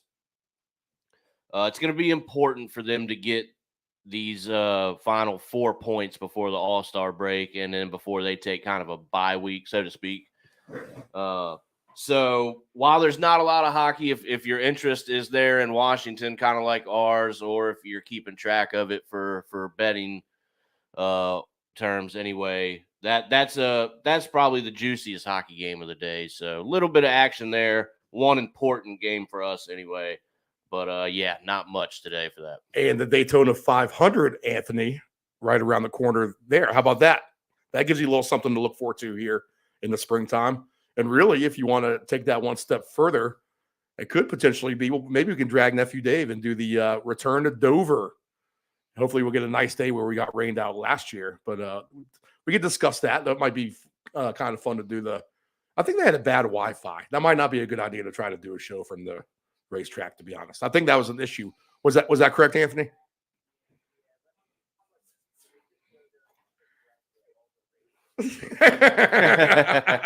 Yes, absolutely.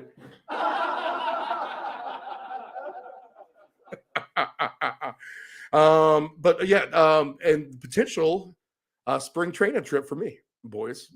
Well, and y'all can do your part to handle things in the house here. Okay, so we're here for Championship Sunday, boys. I was talking earlier how the Patriots had 13 Championship Sundays in my drinking years at bars for the most part. So that tells you something right there, how many times I've celebrated this day alone. But Championship Sunday is one of my more favorite times of the year. It's the Final Four, so to speak, of the NFL. Where do you guys hold this? I'll start with you, Anthony, but there's the first week of the season, which is exciting. There's always like the Thanksgiving weekend, which is good. There's, the last weekend is always weird. And then there's wild cards, the wild card weekend, which is even better now because we have more games. And then divisionals are always fun too, except the games last week did not live up to the hype. Championship Sunday, where does that fall on your radar of fandom?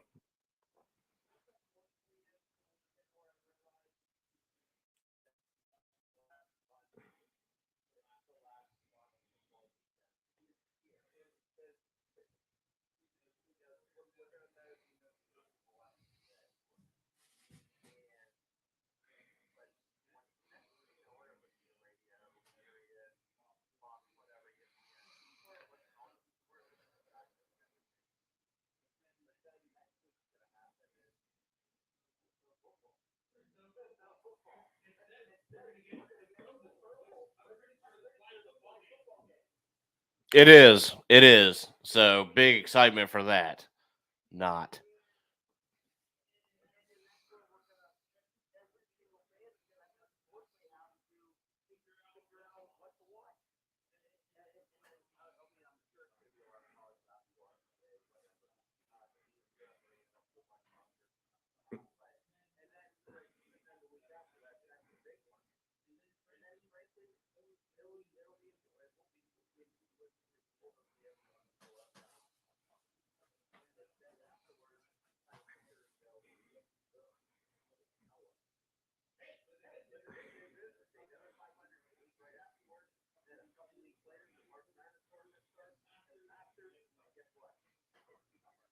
Yeah, yep.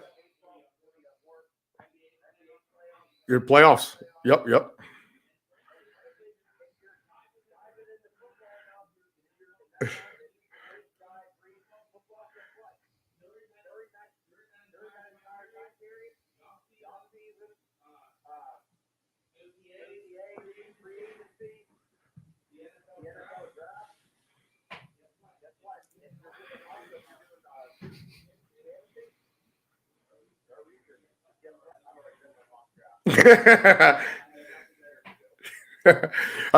You know what? We should get your updated mock draft Super Bowl weekend. How about that? That's something you can deliver for content on Super Bowl Sunday for us. Yeah, and that is a fun cycle. There's always something to look forward to. I love NBA and the NHL playoffs.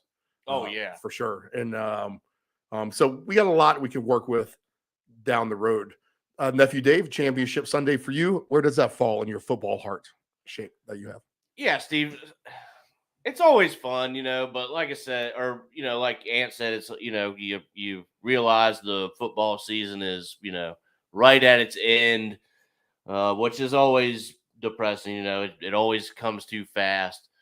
I myself, Steve, I like the divisional round. I know maybe not so much this year, but I always feel like the divisional round is very exciting. To see who's going to go play for the conference championships. So definitely exciting. These are obviously two very big games. So we can't overlook that. So Championship Sunday, yeah, it's here. It's exciting. But I would have to say I'm a bit more of a divisional round kind of guy for me. I think opening day is just fun. And I think after that, it's the wild cards, I guess, for me. And then this would be, I think, like this is a better day than the Super Bowl, to be honest, for me. That being said, I feel like I have work almost all the way up until when the game starts. So it's not like I'm really enjoying it that much either. For now, we'll get into that later. But it's up there. It's a good sports day. And yeah, it is a kind of a farewell. We have nothing else but allergy season and spring sports to come. Longer days already, boys, which is nice. If you hadn't noticed outside here on the East Coast, daylight extending closer to 6 o'clock now. Indeed, yes. All right. So let's get into the games. Because ultimately, that's what people are here for. But I figure I'd give you a little break after Bill Grande went through all of his stuff, which I found fascinating. And we're going to go through it all here. Again, the Eagles, 3 o'clock Eastern Standard Time kickoff with the 49ers. We've been all over the 49ers all year. Research-wise, Eagles, we've kind of made them have to prove themselves to everyone. I think Anthony knew they were a good team from the get-go. Dave, you knew that they were going to be a good team from the get-go because that's your division. I wanted to have them kind of sell their success on me a little bit, and they have done that for sure. I don't think they have anything to prove except go out and win a game today in the NFC Championship and get to the Super Bowl. The pool guys down at the warehouse asked me preseason, and my board, Jay Wargo, shout out to you, Mr. Wargo, if you're listening, who's an Eagles fan. Both of them have both of those parties consulting me in August about what is the best bet out there for NFL futures. And I told them both, you know what, you want to make some money? Go bet the Eagles to win the NFC. And because at the time they were 18-1 odds, which was fantastic. How would you like to have those odds today? No kidding. I know I would like to have them, but I didn't bet it. Actually, I think I have them parlayed with, I think I took a flyer early on Tennessee to win the national title in football. So I had Tennessee and the Eagles. I think if that would have came through, then that would have been a super jackpot kind of hit that I had going for a future. So that didn't quite work out with the Volunteers. Should have had Georgia, I guess. So the Eagles have proved it to me. 2.5 points in this game. So here are my thoughts. If you're going to ask me who I'm going to take as a quarterback on my team between these two guys today, then I'm going to have to trust Jalen Hurts. I think that's for sure. I think 2.5 is a cheap number. I think both teams are going to wash on defense, except I'm not convinced the San Francisco secondary is better than the Eagles secondary. In fact, I think the Eagles have an edge there. That being said, they're going to have their hands full with all kinds of playmakers on the 49ers. I know everyone has talked under this game a lot this week because of what they saw in the San Fran Dallas game and the way the Giants didn't do anything with the football So this over-under, which I think started at 45.5, went up to 46.5, now back down to 45.5. Del Grande liked some points, and he liked the Eagles. And honestly, I just kind of think the same thing, to be honest. I think the Eagles can win this game something like 34-20, even 34-17, something of that nature. Maybe even a little bit more, 38-20, 38-21, 38-24. I think that could even be the case, only because you have so many playmakers on both sides of the offense. I'm just going to trust the NFL of, let's get these guys to score. There's a bunch of superstars, and make no mistake about it, the Philly offense is much, much better than the Dallas offense by a million times. So you might see it going there. And then if Purdy can just get the ball to his boys, let them do the work. McCaffrey in space maybe would be good if he's healthy. Obviously, Kittles is a big factor. Maybe they're going to put some extra receivers out there like a Juwan Jennings. Who's the other guy? Ray McLeod. Maybe he could kind of get involved a little bit more or something like that if Kyle Shanahan decides to try to spread it thin back there. So I could see this kind of being that big 12 shootout that these two guys played back in the day when Oklahoma played Iowa State. But I'm going to have more faith in the Eagles to get the job done on offense today. That being said, I don't think I'll be surprised one bit if the 49ers win. But if I'm going to go ahead and play around like I have all season, I'm going to stick to my guns here. I think the Eagles can win this game by a couple scores.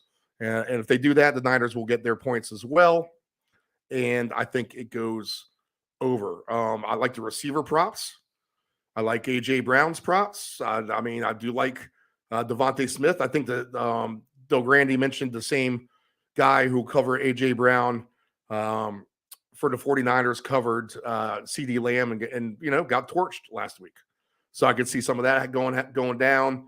I would trust in Dallas Goedert some more, to be honest. And, you boys, if you like Boston Scott, you're getting paid 7-1 on him if you want to knock him down again, which actually I had him in a play. I just don't think it got all the way there. I think we were one short. Story of our lives. And you know what? I think Kyle Juszczyk again is live at 12-1. Del Grande loved that pick as well as a sleeper just because the running backs are banged up. So that's it. The Eagles, I think the Niners move the ball a little bit more, maybe with some lesser known players to try to spread Philly out. That's just going to be my guess a little bit. And I guess it's not a bad game plan to try to run it and keep the ball out of Jalen Hurts' hands, but I don't think they're going to have that choice. I think the Eagles are going to get their points as well. I will go to you first, Nephew Dave. What do you think overall? Yeah, Steve. So I'm kind of with you in the sense I really agree what you said about the secondaries for both teams. I think the Eagles do have the stronger secondary. So, Steve, I'm just going to go right to it here. I've been doing game props all year, and I've been close. Some of them have hit. I'm going to look at some other things, but my first bet out of this, Steve, each team for a touchdown in each half. If we're talking points, stick to the guns. Yeah, we're sticking to the guns. We're getting a plus 155 price out of it. It's going to be paired with other stuff, as you can imagine. So for a touchdown for each team, each half, I really don't feel is asking too much, especially if we're thinking points. I like the price for it, like I said, at 155. So that's going to be my best immediate takeaway from this. 50-degree weather in Philadelphia at the Link. Winds won't be an issue. Nice, Dave. I like that play. So you're going to stick by your guns somewhat. Anthony, what are your initial thoughts? You love you some Eagles receivers. I know that. And you love you some Eagles props. You love you some San Fran props as well. Do you see a green light here, or do the defenses scare you off a lot of the stuff?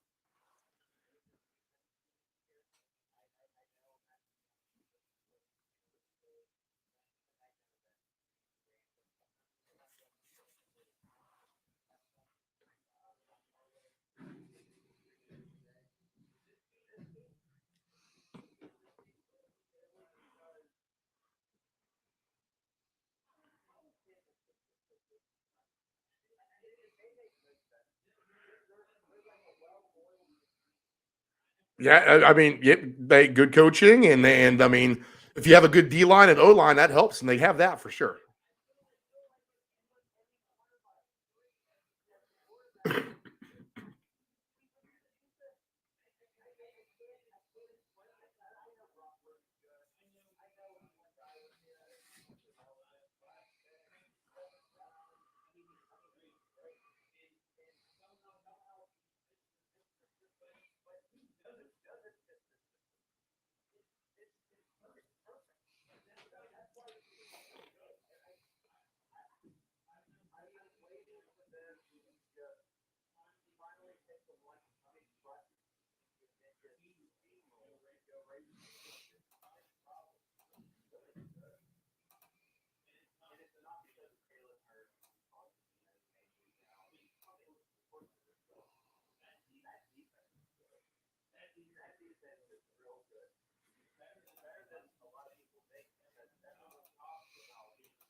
Bosa, yep.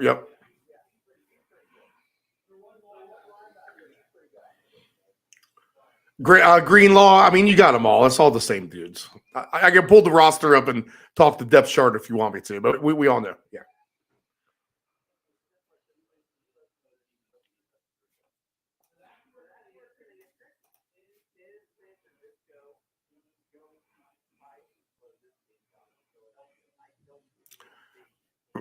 Fred Warner. That's someone you might have been talking about. Yeah, well, I'm on the tackle props now, so you can bet the defensive guys. But go ahead.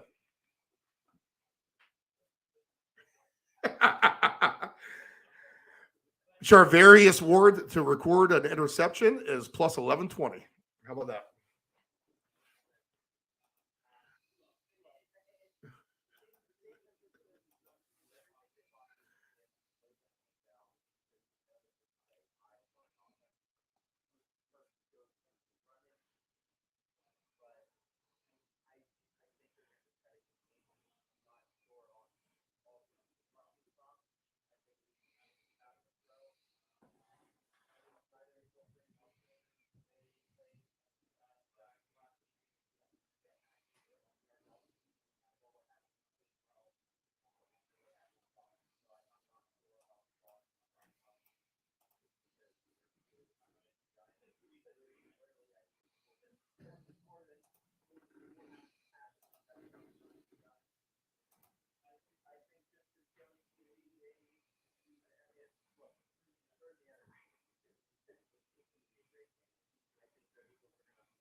It's sitting at minus 120 right now, so the juice is going towards the Eagles.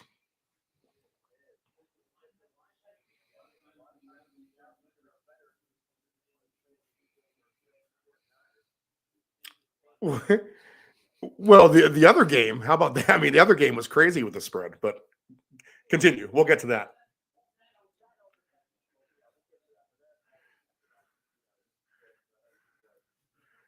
Can he walk or not? Yeah, that's basically it. Apparently, he can.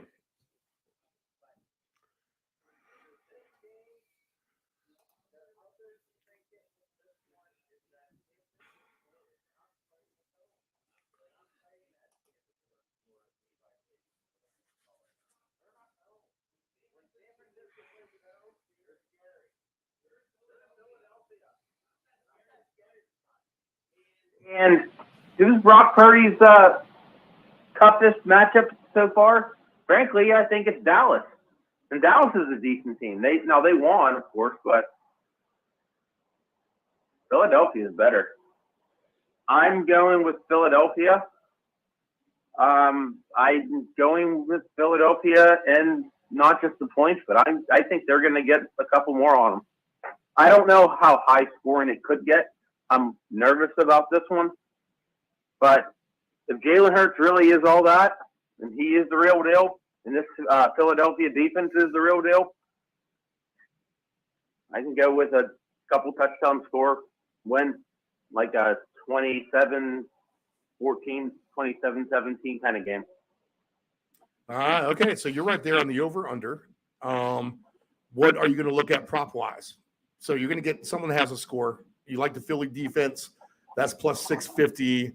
Who are the stars that are going to be able to shine for your pick? A.J. Brown hurt, and there's no one telling you that. Interesting. See, that's what we need to know on the show before I bet it all on A.J. Brown. I've been looking for it. I was looking for it all morning. They're saying ankle, leg. He is dinged up. I do not know how bad it is compared to what he was last week. That's exactly why he was underutilized against the Giants. But frankly, they didn't need him. Right. I can see Devontae Smith getting a lot of. I can see him being exposed quite a bit throughout the day. This could be the interesting Quez Watkins game. I know we had him last week, but like I said, did they really need to use him? They are going to have to utilize some other folks because this San Francisco defense is better than advertised. They are much better than the Giants. This could be the Quez Watkins game. I'm not saying he's going to go for 100 yards, but this could be the one random touchdown Quez Watkins game. Plus 750, Quez Watkins. I'm taking a few shots with him. He just hasn't done it for me. So how about this? Tevin Coleman, plus 420, if you believe you might have some banged up 49ers in the form of McCaffrey and Elijah Mitchell. What are you hearing about those players, Anthony? They're gonna play, but do you think they're 100%-ish or maybe not quite? McCaffrey's gonna play. It all depends on if that hamstring, or I think it's his calf, I believe. But McCaffrey's always hurt. We've seen this in Carolina. Mitchell's gonna play. I'm just curious on how much they utilize this, rotating running back trio that they have. So I could see Coleman getting in there. I love the youth check call because when San Francisco is in these big games that really matter, they don't care about getting the ball to their star player. This could be where they're at the 1 yard line, which they will be at one point. But are they really going to give it to McCaffrey at that point? I could see that fake fullback dive and or whatever his last stupid name is. I could see Kyle getting right back in. How about so how about this? You can take your Quez Watkins and your Kyle Juszczyk and your $10 wins you $790. Hey, Steve, I have Tevin Coleman over here. Anytime score, 11-1. Really? Wow, that's a big difference. And that's an anytime score, not first Anytime. Score? Wow, Anytime. That's crazy. So that's a big difference there. There you go, Anthony. There's your Quez Watkins and Juszczyk parlay. Tend to get you $790. Maybe you can throw $5 on that later. We can discuss that. How about this? I think it's a green light for Goddard too. I mean, how can you argue that? Is either one of you guys going to argue that logic? Not at all. Nope. All right, so your Juszczyk, Watkins, Goddard parlay, $10 wins you $19.41. I see Kittle getting in there too. He's got a 165 tag right now. I could see Kittle getting in there as well. So if you do Kittle, Goddard, Quez Watkins, and Kyle Juszczyk, $10 wins you $4,748. Could happen. I don't know, Steve. That might be worth just a couple bucks anyway. Well, if you think it's worth $2, it wins you $950. For $2, I mean, you might have to. Plus, how about this, Dave? You might be getting better numbers since you had one on Coleman than what I just gave you. So if you have juiced up numbers on Watkins, and all that's going to add up to a little bit more if you do your shopping around. Okay, so that's some stuff to play with. How about Anthony Brandon Ayuk today? his over-under, this is one I've been interested in talking about because I could see this being an under game for Brandon Ayuk today. And his over-under is at 46.5 now, which I think is down 2 yards. What kind of day do you think he has? It really all depends on how much they utilize Debo. He's banged up as well. Of course, he's going to play. But Debo also lines up in the backfield, which also depends on how healthy these running backs are. That's what makes Debo interesting. He's more of a wild card. However, I'm curious to see who covers Ayuk because he's a really good receiver. I think he's underutilized in this offense because of Debo. Yeah, there's so many weapons. Yeah, absolutely. Yeah. It all depends on how much they actually line Debo up in the backfield. What was that over under with Ayuk? It is 46.5 for receiving yards. Right on the marker. Is he going to squeak through the secondary? Can Purdy find him in the seams? I'm just not gonna touch that because if we bet that, let's say you bet the under and I bet the over, we're both gonna be the entire game. Yeah, right. That's a fourth quarter decider potentially. Because we did, like I said, we don't know what's gonna happen with Purdy. I don't know what he's going to do. He's playing the best defense he's ever faced in the biggest game of his life. This is the trip to the Super Bowl, and now he's having to trust all these guys who are kind of banged up. I want to pick Ayuk over. I do. I just don't know what they're going to do. I did if you're going to do it like that, if you're going to take a Brandon Ayuk under, then just do it in your same little stupid same game parlay where you're going to fade all the 49er props.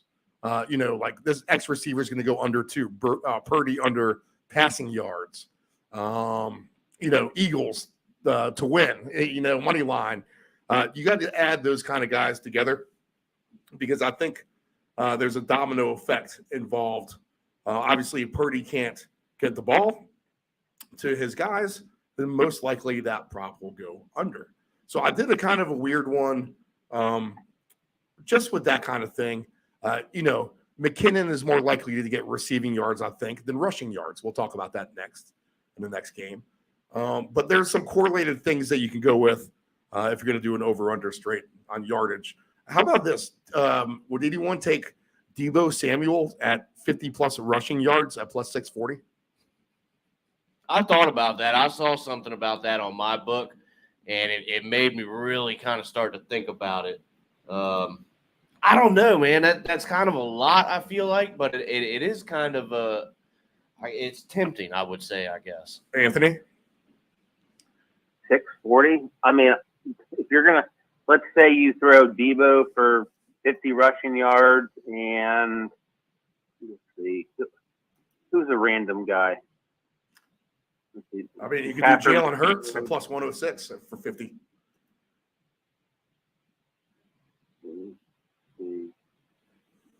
I mean, if you think this could be the rushing, if you think this is going to be the rushing attack, Hurts is, of course, another week after his injury. They didn't need to use him that often. He obviously scored against the Giants, but you think Hurts is going to be scrambling? You think this is going to be a weird game? Mm-hmm. Damn straight it's going to be a weird game. This is not going to be your prototypical McCaffrey for 2 touchdowns and Debo with this, and this is going to be a weird game. They're going to be throwing different scenarios. If you think Debo's going to have a good day, why won't you do this? Debo to be the leading rusher of the game is plus 950. That's interesting. All it takes is for him to get that one large run. That's all it takes, because all he has to do is line up in the backfield. They run some jet sweep. He gets the handoff, and he does the rest. And they're at their own 35 or something like that, and he breaks the big one. Yeah, I mean, he's a tough guy to tackle if he just kind of finds some space and gets up to speed. Okay, Bradbury. I'm going to run you over now. You might be able to knock the ball down, but try tackling me at full pace. So one of the touchdown props I'm looking at, Deep, you're talking about that plus 640. So if we think that's going to happen, might as well throw Depot in the score. And if I think Jalen's going to rush it, I might as well just the hell with it. Go with him for 70 yards? Jalen Hurts for 70 yards is a plus 310. Now, if you want to add these together and give them each a touchdown, let's see what that pays. So 50 plus yards for Debo, 70 plus for Hurts at plus 310. And then just for fun's sake, because you figure if they're going to get that many yards, you're right. They're going to get it into the end zone for the most part. Now, Hurt, I guess either one could screw you in that regard. But if you're going to gamble and have fun with it, this is the way to do it maybe. All right, so the four of those with the rushing and each to get a touchdown, 10 pays $1,284. Can't be mad at that. That's not too shabby, huh? Not at all. And if you want to do the $2 Nephew Dave bet, $2 wins you $256. Even for $2.50, that pays you $300, right? Yeah, $321. You want to do a bunch of $200.50 bets.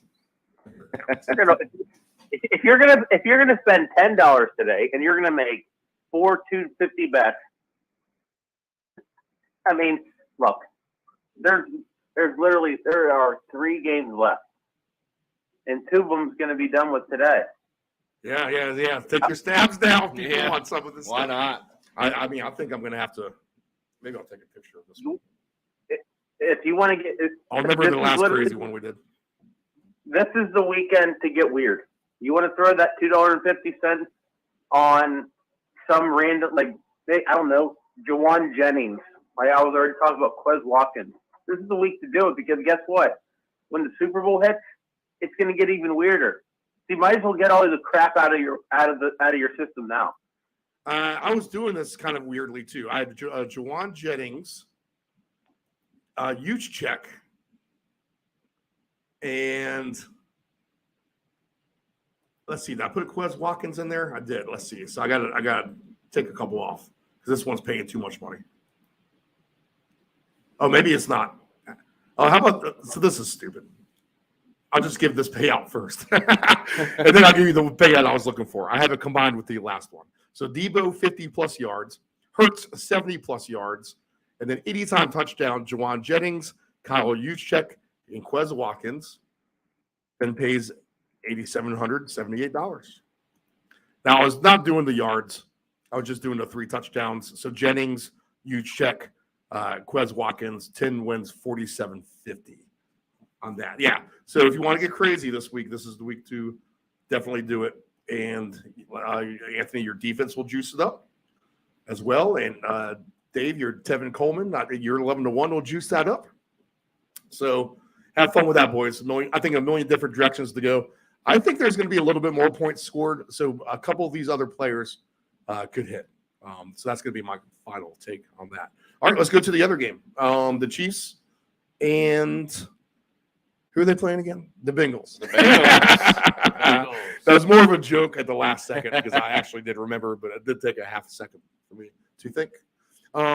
So Burrow is the man, dude. That's all I can say. He's for real. If we could draft, in fact, I'll ask you guys this question.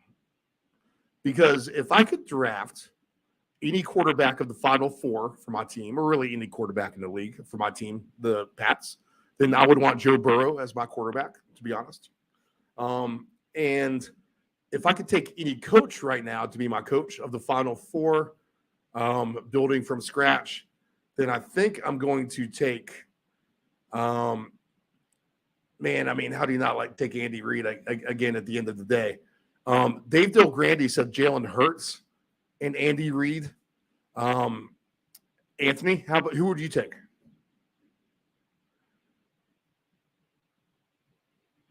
Out of a coach and a quarterback? Yeah, of the Final Four left. If you were the GM to start your team. And of these 4 teams, Of the 4 teams, yes. how do you not take Andy Reid? But I'm still taking Kyle Shanahan because he's done so much more with less than what Andy Reid has. I understand that Tyreek Hill isn't on the team anymore, but if he took Matt Ryan to the Super Bowl. Yeah. True. I know 28-3, blah, blah, blah, and they screwed up. But guess what? Look what Kyle Shanahan's doing. This is like it's not another reason why I'm nervous about this San Fran Eagles game. I know I said I think the Eagles will win, but I think they're just a better team.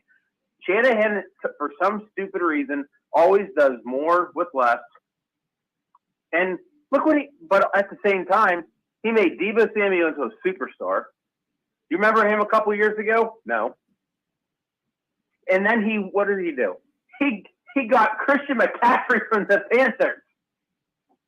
I would much rather have a coach that gets me more players, good players, instead of what Andy Reid did and getting that goofball Tyreek Hill. Of course, he's one of the best receivers in the league, but unfortunately, he lost him. Now, what Andy Reid is special, of course, what he did in Philadelphia, he has Patrick Mahomes. Mahomes is, he is, if not the best quarterback in the NFL. Can we compare that? Yeah, Absolutely. Yeah. If that's your quarterback, yeah. I'm taking Joe Burrow on my team. But Mahomes is the man. Yeah. Steve, I would probably go. I really like Joe Burrow. I think he's the real deal. I think he's an absolute stud. But I would have to go basically with the Chiefs combo now, Reid and Mahomes. I think Mahomes is also the real deal. See what he's able to do this week or this game, because he is probably a little banged up. It was a high ankle sprain, I believe, is what they said it was. So we'll see what he looks like. But I would have to go Reid and Mahomes for sure. Okay. It's coming through fine here. Whatever he just said, I fully agree and I support it. Do you want to give a pick on that, Dave? I mean, if you trust Chiefs Mahomes, do they win it today? I think they could.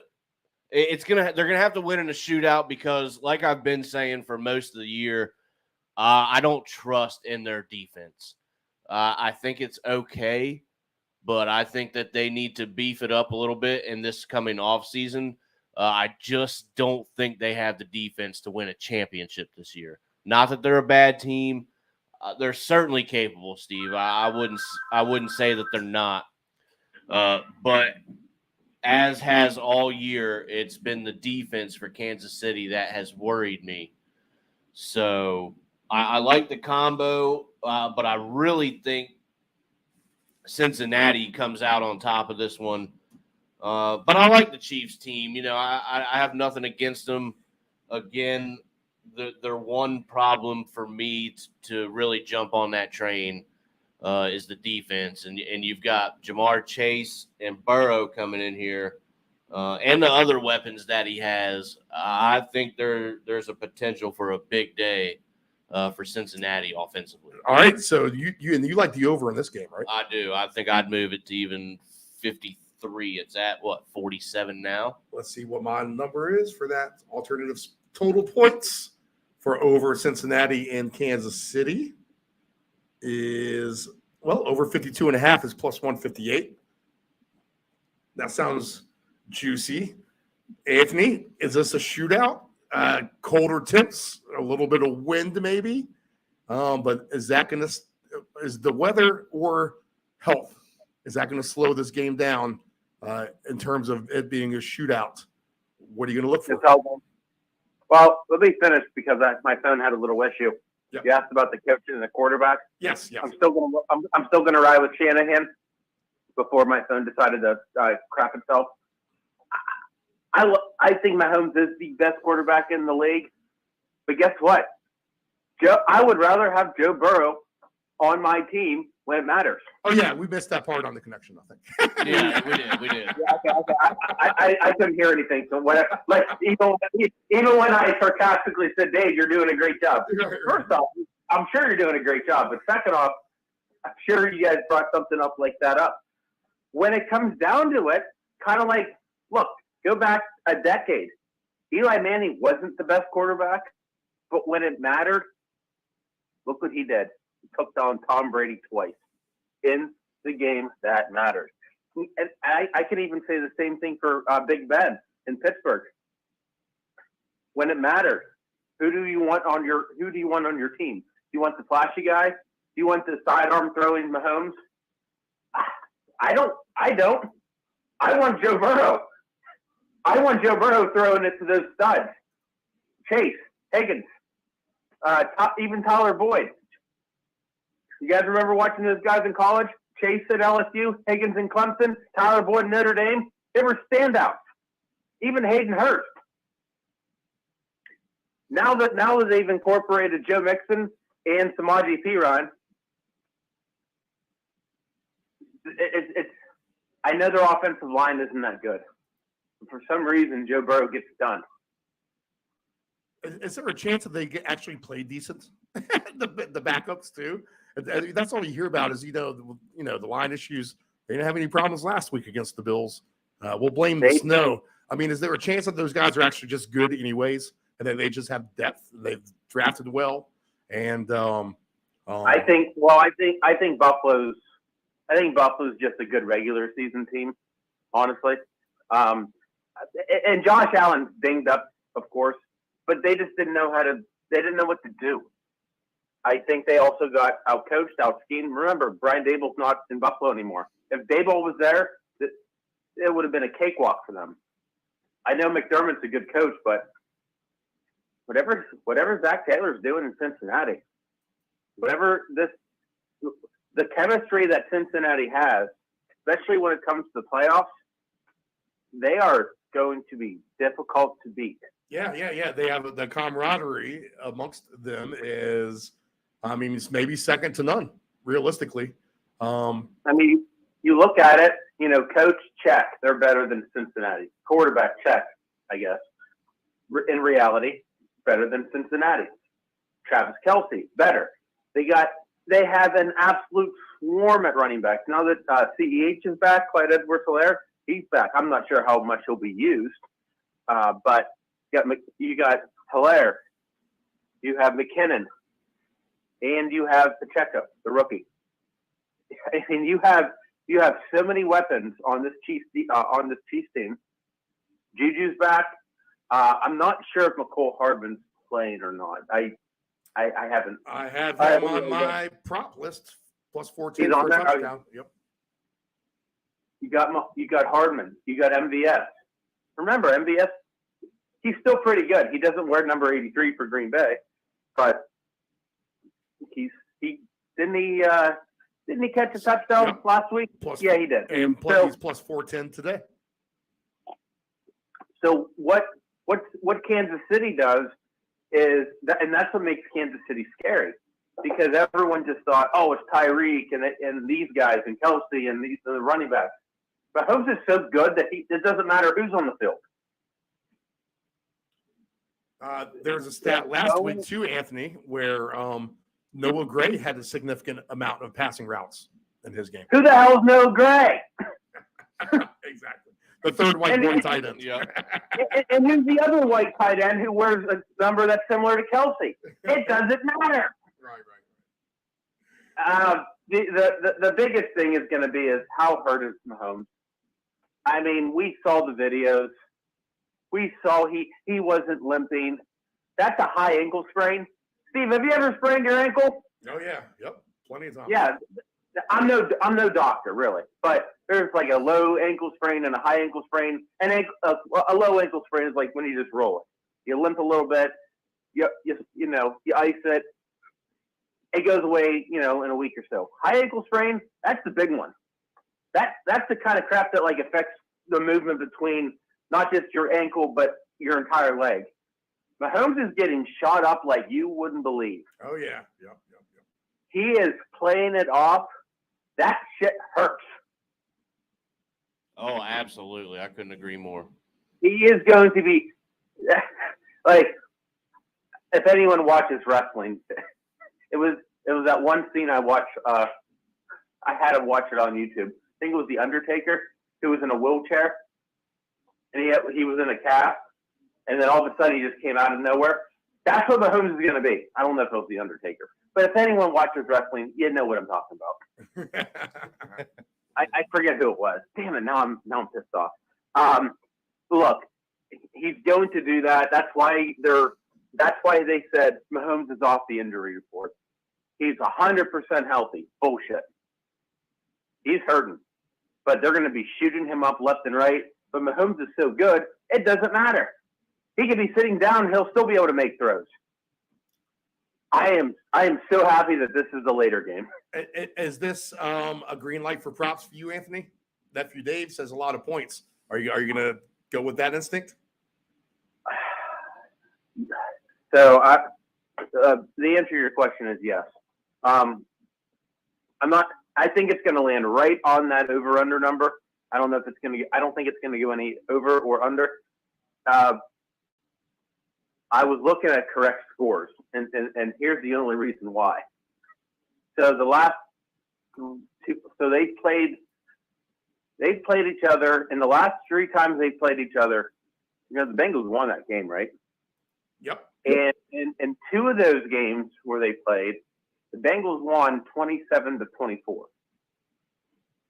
I was looking up the correct score props, and I was losing my mind, just laughing. When we do a correct score, I do this with my girlfriend, even her mom. I'm like, hey guys, just for fun, let's do a correct score. I don't know what's going to happen. But look, $5 could pay, almost $1,000. Do you guys know what? You guys want to know what the odds are for 27-24 for either team? 50 to 1. I'd see you 50 to 1. That's terrible. That is terrible. Yeah, it is not good. And then I also see the other one I didn't see either, but I'm assuming that's why I said the analogy earlier, because when the girlfriend, the mom is like, oh, I don't want to do that. Look, it's like 170 to 1. I don't care. Just humor me. I don't mind doing crazy, stupid, correct scores like that. But because the betting market is so high on this 27-24 kind of game, which actually could happen. But I'm not putting any money on 50 to 1. I know 51 is still good, but for correct score, it takes the fun out of it. I'd rather put 50. What, you're gonna put 5 to win? What is it? 5 and 51. What's that? 250? Yeah. That's no fun. Yeah. I'd rather put 5 for it to be like 31 to 21 or something like that at plus 200. You're close to my thinking. I'll put up 34 to 24 at 180 to 1 odds. Yeah, I'd rather do that. That's so when I was points. That's not asking too much.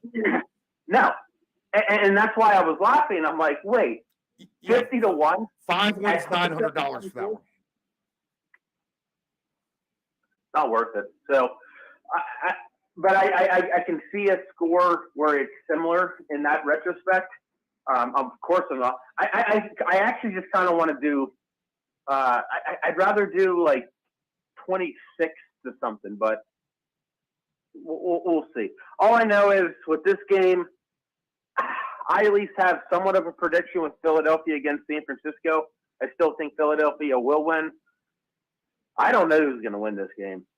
I think it's going to be Cincinnati,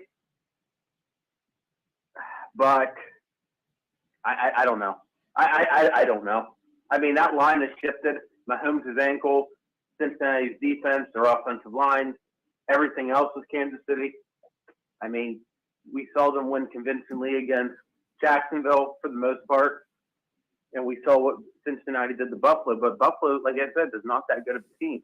They're more of a Buffalo is the team you want to like play with in Madden. They're an awesome regular season team, but when it comes down to it, they get exposed. Cincinnati is exactly what that is. That's why I was using that Eli Manning thing. Joe Burrow is Eli Manning in the playoffs. He's just better. That's what makes the Cincinnati team scary. But, I mean, what do you guys say about this game? I'm torn. I don't know. So I think Cincinnati wins, to be honest. They've already beat them 3 times. And I think you're going to get a good effort from Mahomes, but it's not going to be 100% effort. It's going to be like an 80% effort, which is going to be outstanding because of the circumstances at hand. But I think he's just going to get outgunned at the end of the day, to be honest. And that's it, man. I mean, Joe Burrow is the sharpshooter. Just go back to LSU in the national championship game. That's all I know, because trust me, I booked that whole season against Joe Burrow and got clobbered by everyone taking LSU every week. And he's done nothing to show me that that's not what he does otherwise. And big moment, big stage. I think they're ready for it. They're poised. And they just have more. They have more weapons. The Chiefs have good weapons. They do. I mean, Schuster's good. And like you said, Scantling is good. But like you said, Anthony, with those players, they just are a little bit better, I think, at every position. And that's just the quarterback included. Now, Mahomes is going to make your jaw drop with some of the stuff that he does. But remember, they had some bad spots in the playoffs too. We just haven't seen that from Joe Burrow yet. The Super Bowl was different last year. I think you need to get there one time to try to win it beforehand. Stafford was due. Aaron Donald was due. Those guys were going to get theirs before basically their careers. Who knows what their careers amount to after this year, to be honest. And they still barely won. And they still barely won. Yeah. I like your correct score, Anthony. I might dabble around like this, just a few $2.50 bet, $2.50 bets. But a 34-24 on a $2.50 bet pays $4.50. If I go ahead and back that up with a 34-23, $2.50 pays $11.75.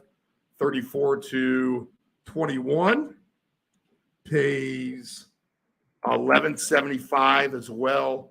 And then 34-27 pays, that's going to be the least amount, I think, $3.25. But that's a good little consolation prize. But that's a $10 investment. You cover a bunch of numbers, and you got a good chance to win a couple smaller pots and a good chance to win a couple bigger ones if the Bengals somehow hit that 34 and the Chiefs kind of end up mid-20s somewhere. And I think that's how this game's going to go. Quick little off topic. I just saw on Twitter another San Francisco fan just put a bunch of jerseys on the Rocky statue in Philadelphia, and then I saw a tweet right after saying, "This didn't work out too well for the Giants last week or when the Patriots played them." Oh, is that the Patriots? Yeah, I didn't hear those stories from beforehand. You got to have some balls to be walking around with a 49ers jersey today, man. I would not want to be in those shoes or, be there with a friend who's a diehard 49er fan. I would separate myself from him instantly if I was a neutral fan. Yeah, and I'll find green. I'll go to the team store and buy green, to be honest, and blend in with the crowd.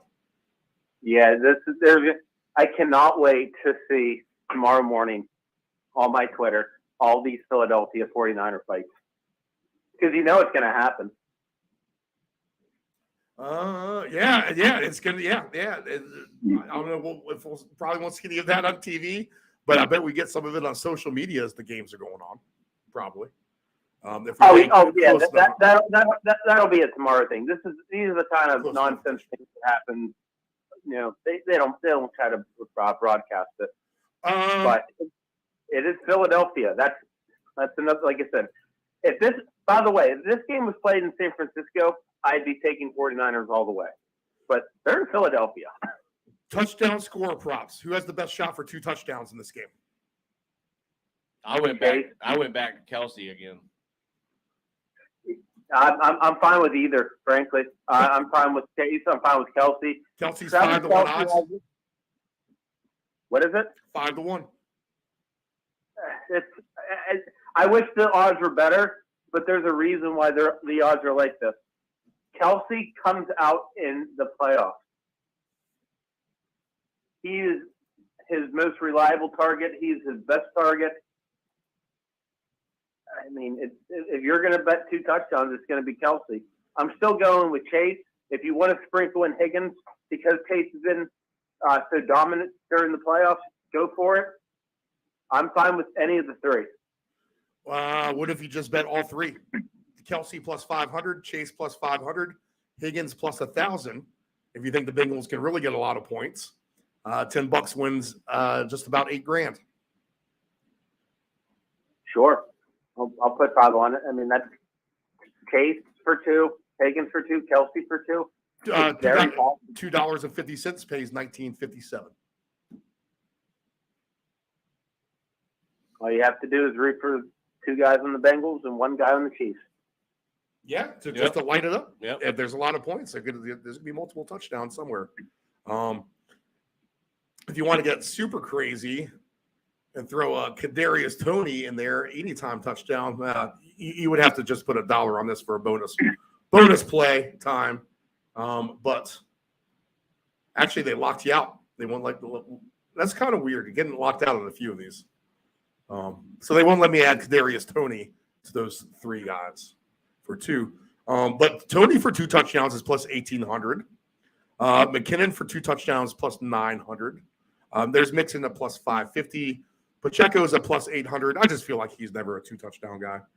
Hayden Hurst today, 28-1 odds for 2 touchdowns. That's not paying too bad. Though Grande liked him for sure. In fact, I do have 1 ticket, anytime touchdown, Hayden Hurst, you check, and McKinnon over 50 receiving yards. And how about that? How about this for a number? Because I liked the under here, Anthony. I'll get your thoughts on this, you too, Dave. But McKinnon, his rushing yard number under is 28.5. I mean, he's more of a receiver, isn't he? Yeah, most games for sure. I don't see him riding the ball. I see Pacheco and CEH getting more of the rushing yards.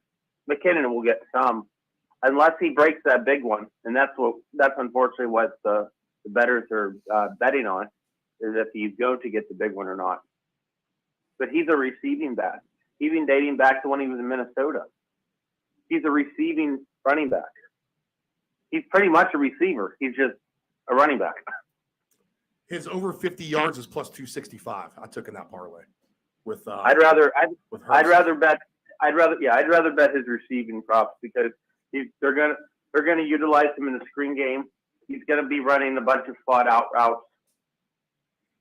And he's a quick outlet for Mahomes too, with a bum leg. Sure. Especially when they're within the 5-yard line. That's where McKinnon and Kelsey are so dangerous, or that other random tight end that no one knows. All right. I think we got some good angles. Dave, you got any other angles for this game? Yeah, so I went since we were doing the props, I went Kelsey for 2, Chase and Hurst in a same game. So what does that pay out? Well, I had also over 49.5 points and 40+ receiving yards for Tyler Boyd. That was a $5 bill for about $5.25. Okay. All right. Interesting. Yeah, that's just 1 catch for Boyd. Anthony mentioned he was the superstar for Notre Dame as well. But if you put, Steve, more like a 10 or a 20 on that bet, that's really going to probably pay out. Oh yeah. Absolutely. I don't know. Let's just go best plays. Dave, give me your best plays for everything, and I'll get yours, Anthony. I'll go ahead and shoot mine away. All right, so I got that same game there. One else I had Joe Burrow to win the passing yards money line against Mahomes. 49ers, Eagles, each team for a touchdown in each half. My player or my game prop that I love so much. And that's paired with some hockey stuff, over 6 in the Capitals game, if anybody cares about that. I do, actually.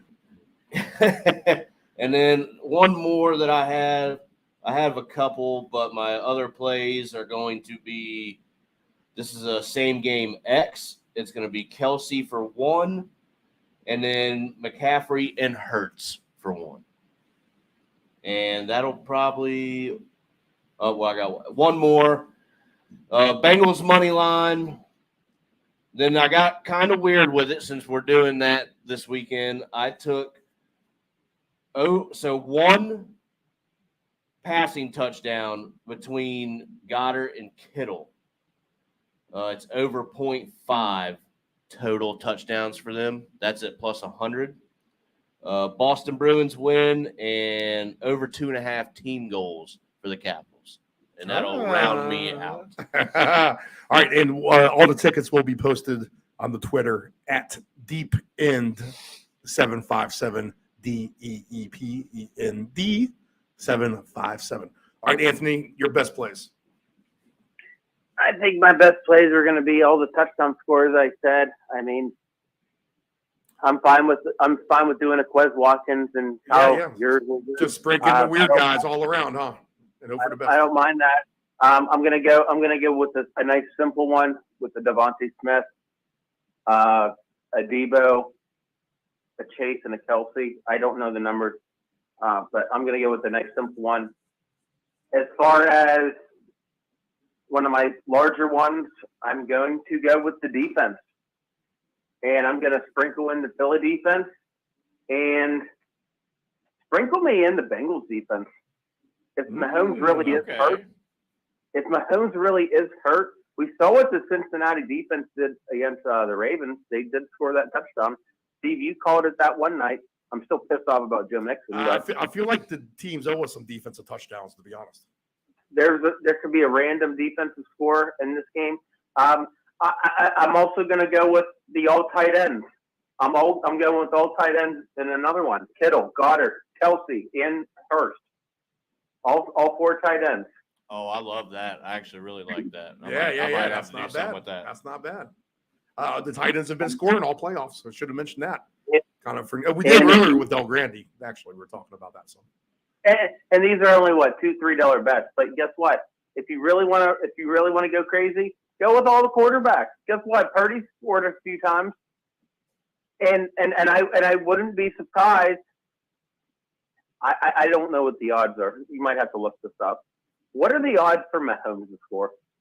Touchdown score props, 80-time touchdown score. Rushing Pat Mahomes, just a plus 650. And I had it at 700. I will not be surprised whatsoever if he scores. Cincinnati defense plus 700 for the touchdown. This is gonna be a weird weekend. This is the Super Bowl before the Super Bowl for both teams, or for all 4 teams. They're gonna have to throw whatever they can because the Eagles know that, or the Niners know that the Eagles are the more superior team. They're going to be throwing out random things. It could go good for both of them. That's why I like the Debo rushing yards. But it also could backfire with Philadelphia's defense, and they can get in. Who's running punts back for Kansas City? Is it Sky Moore? I think so. Well, 11-1 odds for him today. Yeah, I think they put McKinnon in there a few times, but I think it's been Sky Moore. He's just been underutilized. He's not even wearing a good receiver number. 24. Yeah, he's 11-1 odds today. He might be worth a sprinkle. And some things. This is the one. Look, you want to play parlays. You want to play your guys with the good guys. You know, you want your Chases, your Kelce's, your A.J. Browns, your Kittles, McCaffreys. But you also have to know that this isn't the regular season where everyone's going for stats and for, offensive rookie of the year. They're just trying to win the game. Weird stuff will happen. It's just a matter of who's it going to be. And they're going to be throwing random people out. Why I like Wes Washington. Why I don't mind Kenneth Gainwell. Why I don't mind Kyle Juszczyk, whatever the hell his name is. I don't mind these guys. I don't mind the random white guy for Kansas City who's not named Travis Kelce. I don't mind this Irwin guy for the Bengals. I think he's number 16, and he's white. Probably played for Iowa. I think his name is it Trevor Irwin? Yep. Trenton Irwin, 10-1 odds today. He's someone random. Yep. If you're gonna go with the non superstar parlay, put him in there. Yep. There's a few of those. I mean, you got some RJP Ryan could ruin the day for you for the mix-in players. Oh yeah, time. And he's done it before too. There's a Ronald Jones looking around at 9-1 odds. If there's a lot of points, there's going to be some opportunity for some of this stuff to hit. Now, obviously, you can't bet everything, but try to come up with some good combinations where you try to, like Anthony says, do a good serious one. Yep. Do a good one with it's all kind of randoms, and then a couple where you just kind of mix a couple in. And do your 2 touchdown scores on your serious ones. Take it up a notch with that, like your Kelce or your Jamar Chase or whatever. Well, he got home last week too, so I have to ride it again. Yeah. You always got, in our business, you have to do a 2 touchdown score parlay. It's just part of the deal at the end of the day. At least with what we're doing. All right, I like all you guys' picks. I think it's going to be a Bengals-Eagles Super Bowl. I wouldn't be shocked if either team wins by 10 points or a little bit more, to be honest. So I'm going to kind of go with that theory. I'll stick with it. I'm going to go with the point totals over as well, just hoping for funner games than we had last week. I'm going to go with that angle. So give me the dog in one game with the Bengals. You know what? And they were in a system play at one point. Remember our system play? Yep. Team who was a favorite on the road. You have to play them automatically. I think we're 5-0 on that this season with the games. I'm not going to mention them all out, but I could, if you wanted me to, I could recall them all for sure right now. But the Bengals were the favorites. So they kind of had me leaning that way from the get-go, and I'll just trust, the 2 quarterbacks. If I could trust them right now, those are the quarterbacks I'd trust, Burrow and Jalen Hurts. And that's just a simple way to cut things. Try not to overthink it sometimes. Maybe people, I could be wrong, but this is always a good question to ask yourself. Who do I trust in these situations? All right. And usually that path will lead you to a golden one or a green one if you can kind of follow your guts with that. And play some kind of weird stuff. Play some 2 touchdown guys with all the heavyweights and mix those guys in. I think there's going to be points, and if that's the case, then everything is fair game. All right. I don't know. Any final thoughts, boys? We have one game left. Super Bowl weekend in 2 weeks. No round robin until then. How about that? We're right there. We're getting to the end. We have 2 more. We have 2 more Sundays of eating like shit and going crazy with drinking. Because we got, after this weekend, we got the Super Bowl, and then we got the Daytona 500. And guess what? It's going to start getting warm here, boys. You better start doing your jumping jacks, and you better start hitting that gym, because if you look at yourself in the mirror and you see yourself, guess what?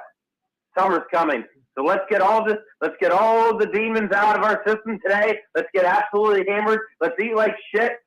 Let's pause for 1 week. Let's do it all again in the Super Bowl. Then we can start firing away. Let's do some Django shots all day, baby. I'm calling off tomorrow.